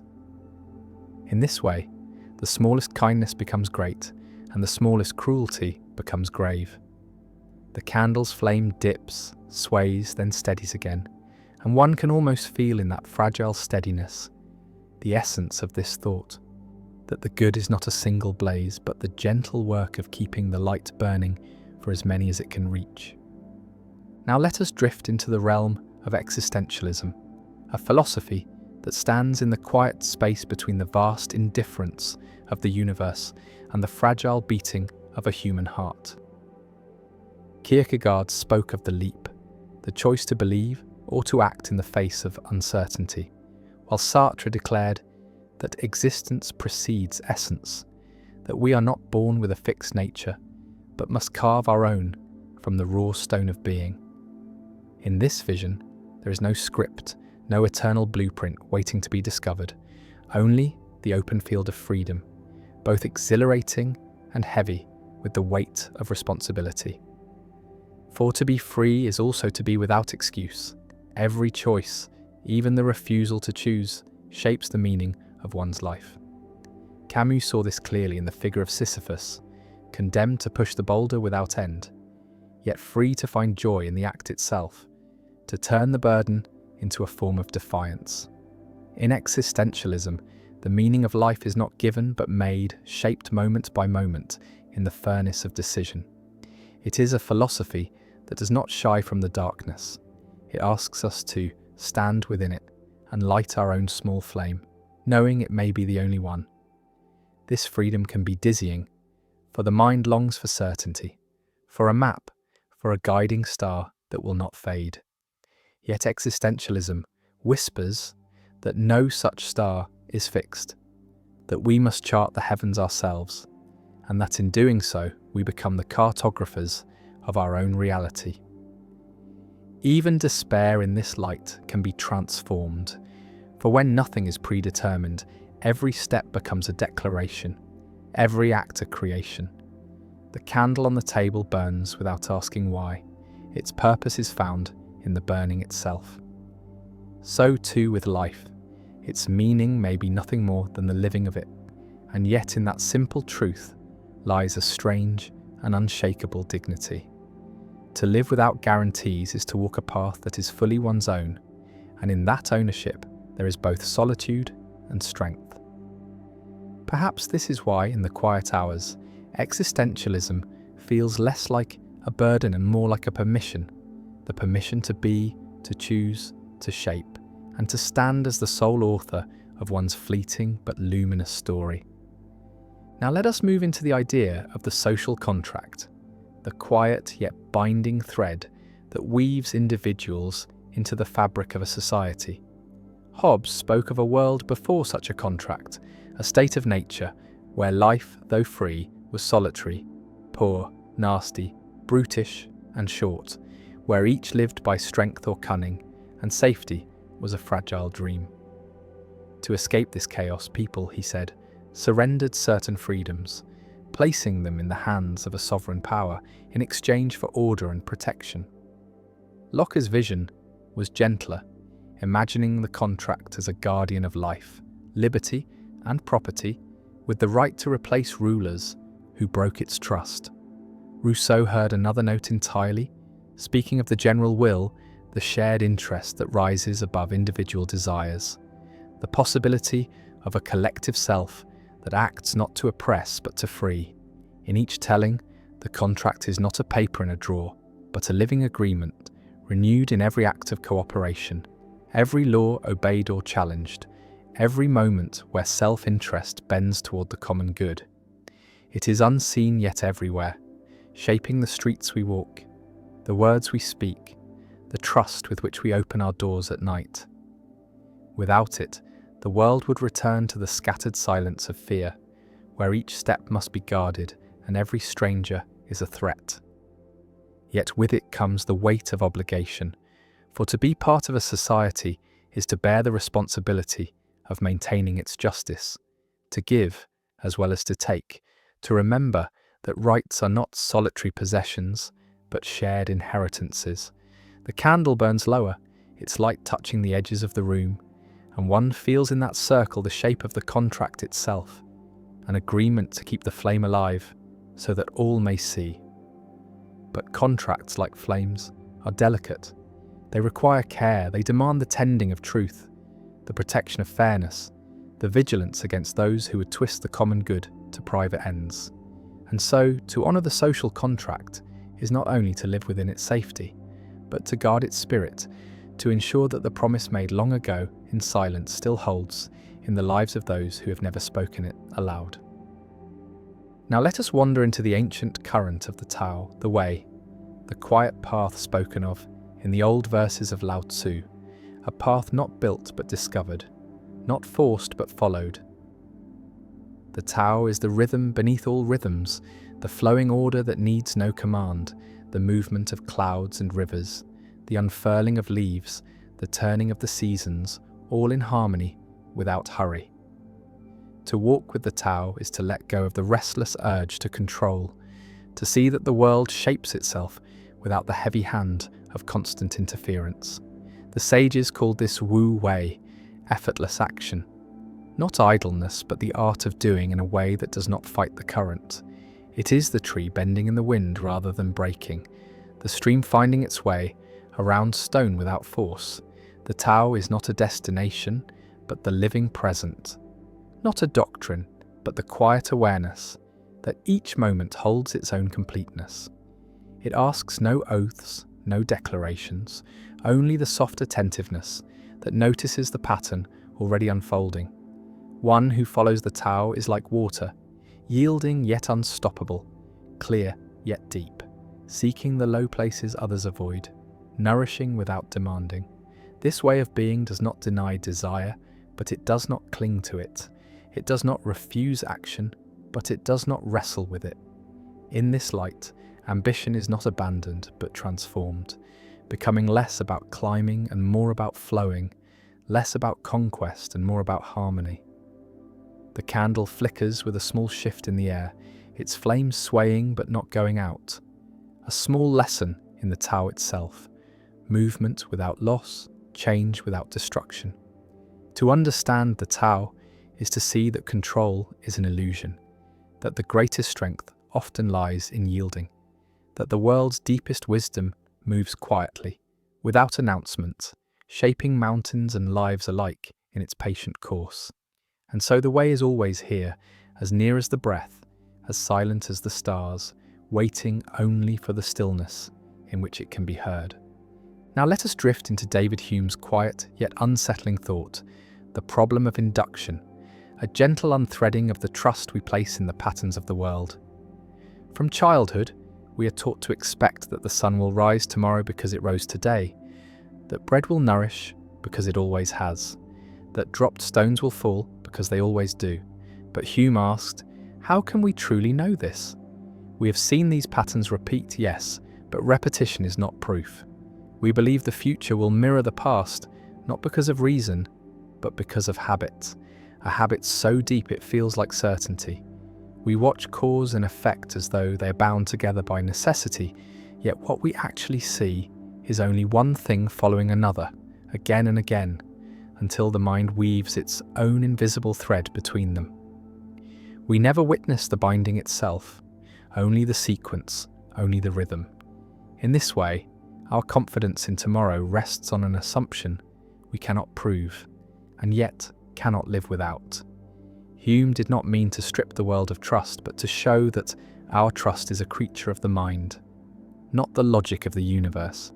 This thought can feel like standing at the edge of a vast plain at night, knowing the path forward is only lit by the small lantern of memory, and the rest is darkness we simply step into, believing the ground will still be there. The beauty of Hume's insight lies in its humility, for it reminds us that knowledge is not as solid as we wish it to be, that certainty is a quiet agreement between experience and expectation. Even the candle beside us burns with the same illusion. We expect it will keep burning in the next moment, But this is only because it has burned in the last. Perhaps it will, perhaps it won't, but our life moves forward as though it must. In this space between proof and habit, between knowledge and trust, Hume leaves us not with despair, but with the awareness that the mind's faith in the future is one of its most fragile and necessary acts. Now let us wander into the old and tempting vision of hedonism, the belief that pleasure is the highest good, that the measure of a life is found in the fullness of its delights. To the ancient Greeks, it was not a call to endless indulgence, but a search for the truest forms of happiness, the kind that endure rather than vanish in the aftertaste of excess. Epictetus spoke of it as the art of seeking pleasure wisely, of choosing those joys that do not bring pain in their shadow, of cultivating the simple satisfactions that need no wealth or conquest to sustain them. For him, bread and water could be a feast if taken with peace of mind, and friendship, quiet and deep, was a treasure greater than gold.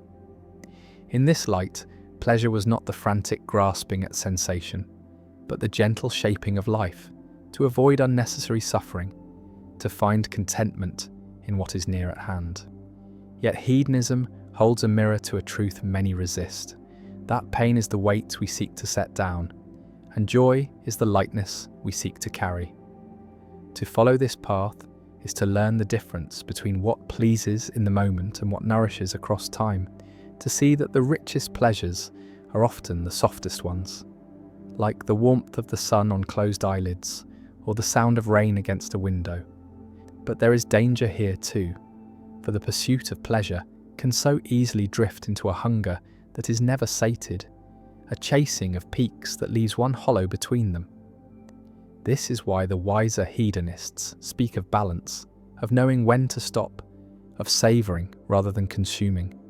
The candle burns with a steady glow, giving its light freely but within the limits of its wax. It does not seek to burn faster, for that would be to end itself. So too with pleasure, when it is taken in measure, it sustains; when taken in greed, it destroys. Hedonism, at its truest, is the art of knowing the difference. Now let us move into the deep and endless question of determinism and free will, the tension between the chains of cause and the dream of choice.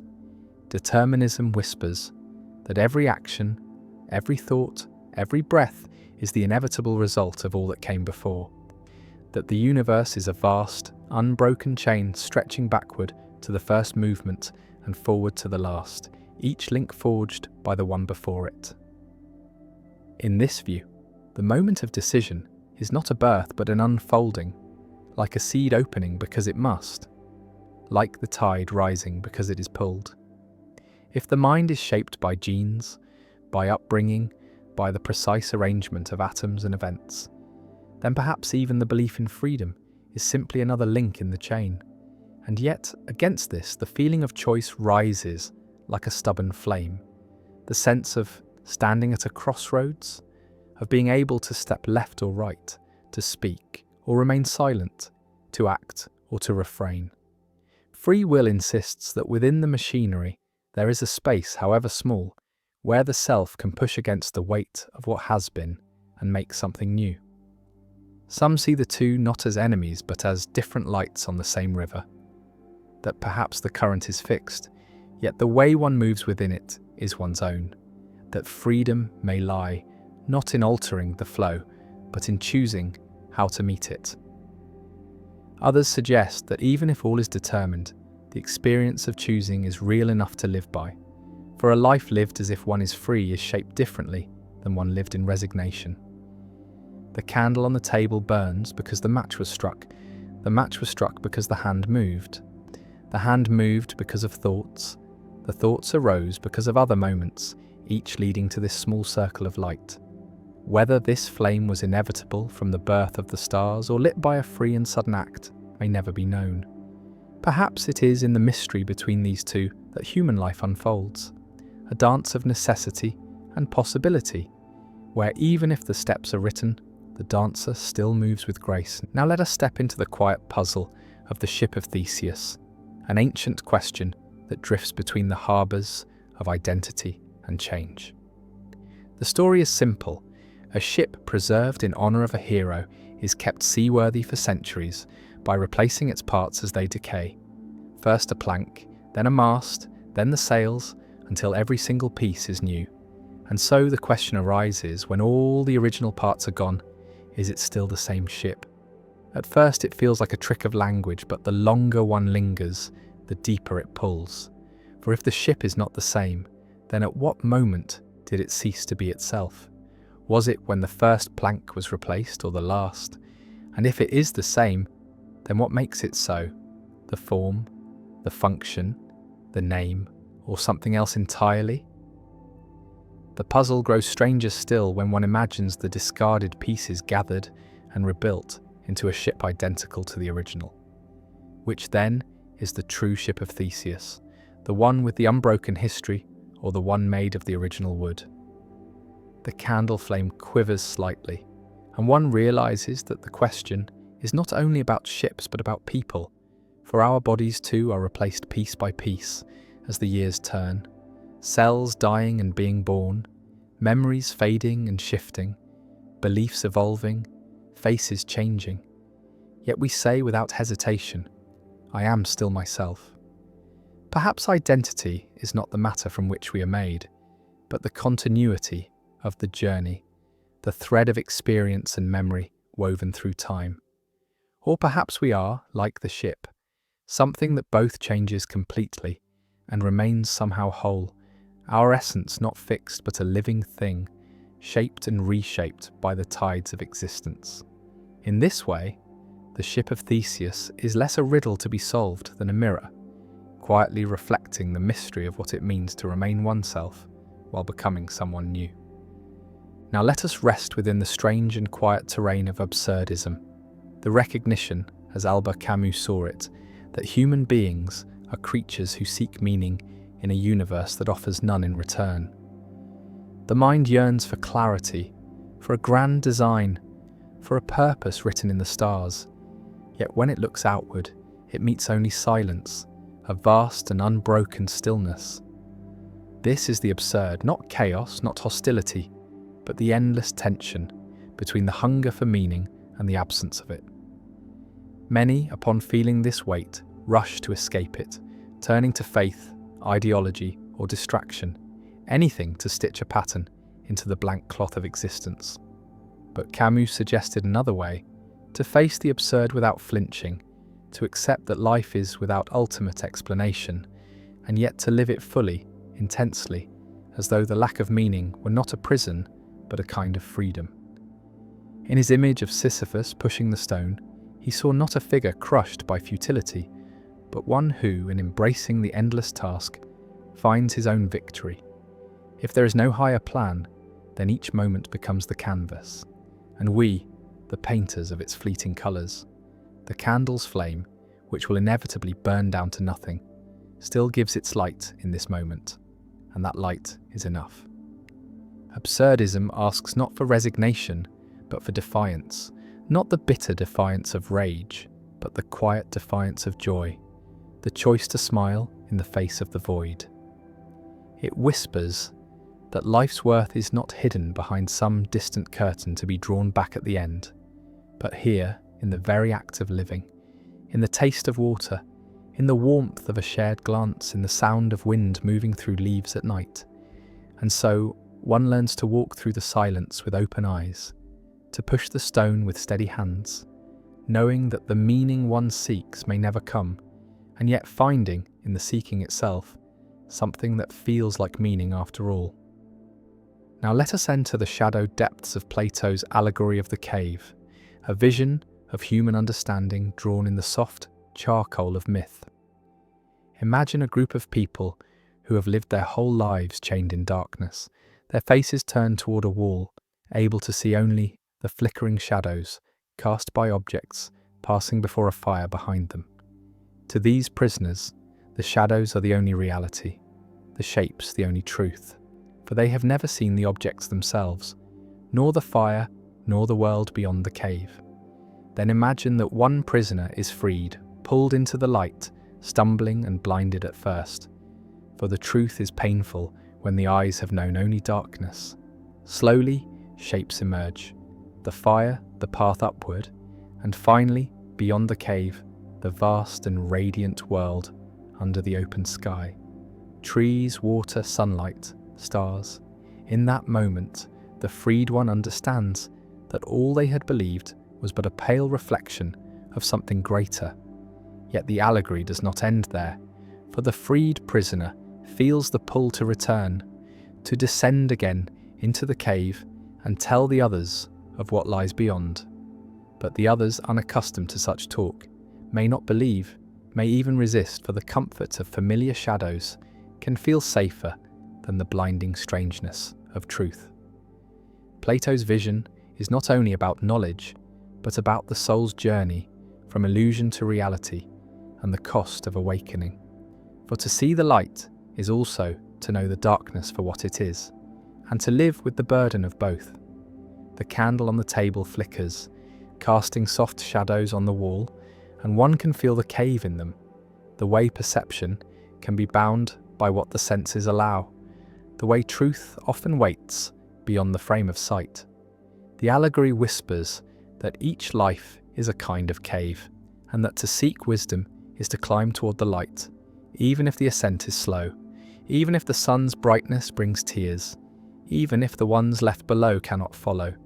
Now let us move into the still centre of Aristotle's golden mean, the gentle balance he saw as the heart of virtue, the narrow path between the cliffs of excess and deficiency. For Aristotle, every virtue is a midpoint, not an exact line drawn in stone, but a living balance that shifts with circumstance and person. Courage lies between cowardice and recklessness, generosity between miserliness and waste, humility between arrogance and self-abasement. It is not the avoidance of extremes for their own sake, but the seeking of the place where equality is at its most fitting, most human, most whole. This balance is not static, for life moves, and with it the measure of the mean. What is courage in one moment may be recklessness in another. What is restraint today may be cowardice tomorrow. The golden mean asks for a constant listening, a steady attunement to the harmony of the situation, as a musician adjusts each note to the flow of the music. In this way, virtue becomes less a rigid rule and more a craft, something shaped with patience and care, a skill honed in the quiet decisions that fill the days. Yet to live in balance is not to live without passion. Aristotle did not call for the dull flattening of all feeling, but for the full flowering of what is good in its right place and measure. The candle burns at such a mean, too small a flame, and it will fade into darkness, too large, and it will consume itself. But here it glows steadily, giving light and warmth without waste. The golden mean is a reminder that wisdom often lives, not in the loud gesture or the final extreme, but in the quiet middle, where the forces of life meet and steady each other. And so, to walk in virtue is to walk that narrow yet shifting road, feeling the weight of each step, listening for the place where one stands in harmony with both the self and the world.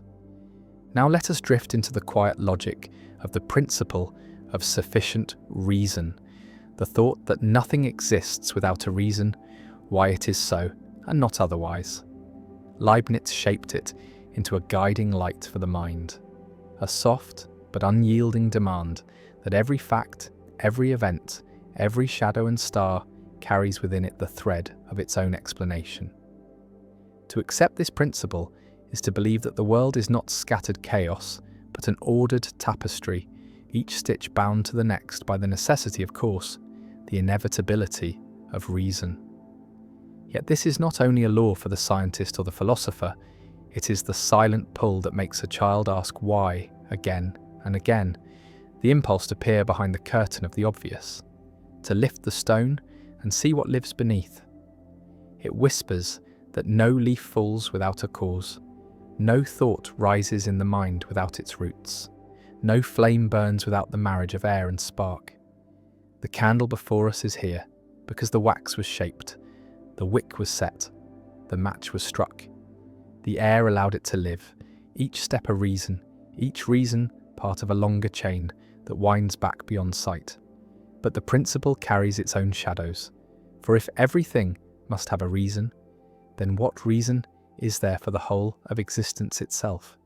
What stands at the end of the chain, giving reason to all, yet needing none? Leibniz answered with the idea of a necessary being, something whose reason for existing lies in its own nature, something that simply is. Others see in this the limits of reason itself, a place where the mind meets the horizon and can go no further. Still, the principle remains a lantern in the dark, guiding thought through the tangled forest of causes, reminding us that to understand is to search for the thread that binds each moment to another, even if in the end that thread disappears into the silence from which all things come. Now let us sink into the shadowed waters of nihilism, the unsettling recognition that life may hold no inherent meaning, no ultimate purpose written into its fabric. The word carries the chill of emptiness, yet its roots lie not in the desire to destroy, but in the willingness to strip away illusions, to stand before the world without the shelter of comforting fictions. Nietzsche spoke of it as both a danger and a beginning. For when the old beliefs crumble, when the foundations that once seemed eternal turn to dust, a vast space opens. Some see in that space only despair, a void into which all values collapse, a darkness in which the self drifts without anchor. Yet others find in it a strange liberation, the freedom to shape meaning rather than receive it, to become the author rather than the subject of life's story. Nihilism does not erase the sun or silence the wind. It changes only the frame in which they're seen. The candle's flame still burns, though it owes its light to nothing beyond itself, and in that self-contained glow there is a quiet beauty. To live without inherent meaning is not to live without value. It is to understand that value is made, not found, woven from choice, from love, from the small acts of creation that give colour to the days.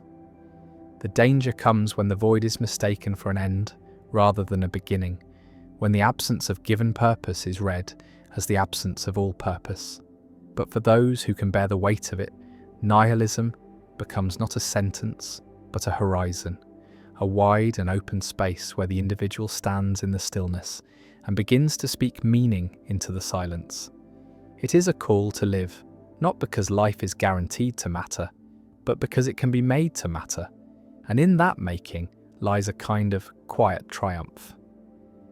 Now let us step into the looping corridor of Nietzsche's eternal recurrence, the thought experiment that bends time into a circle and asks the soul to dwell within it.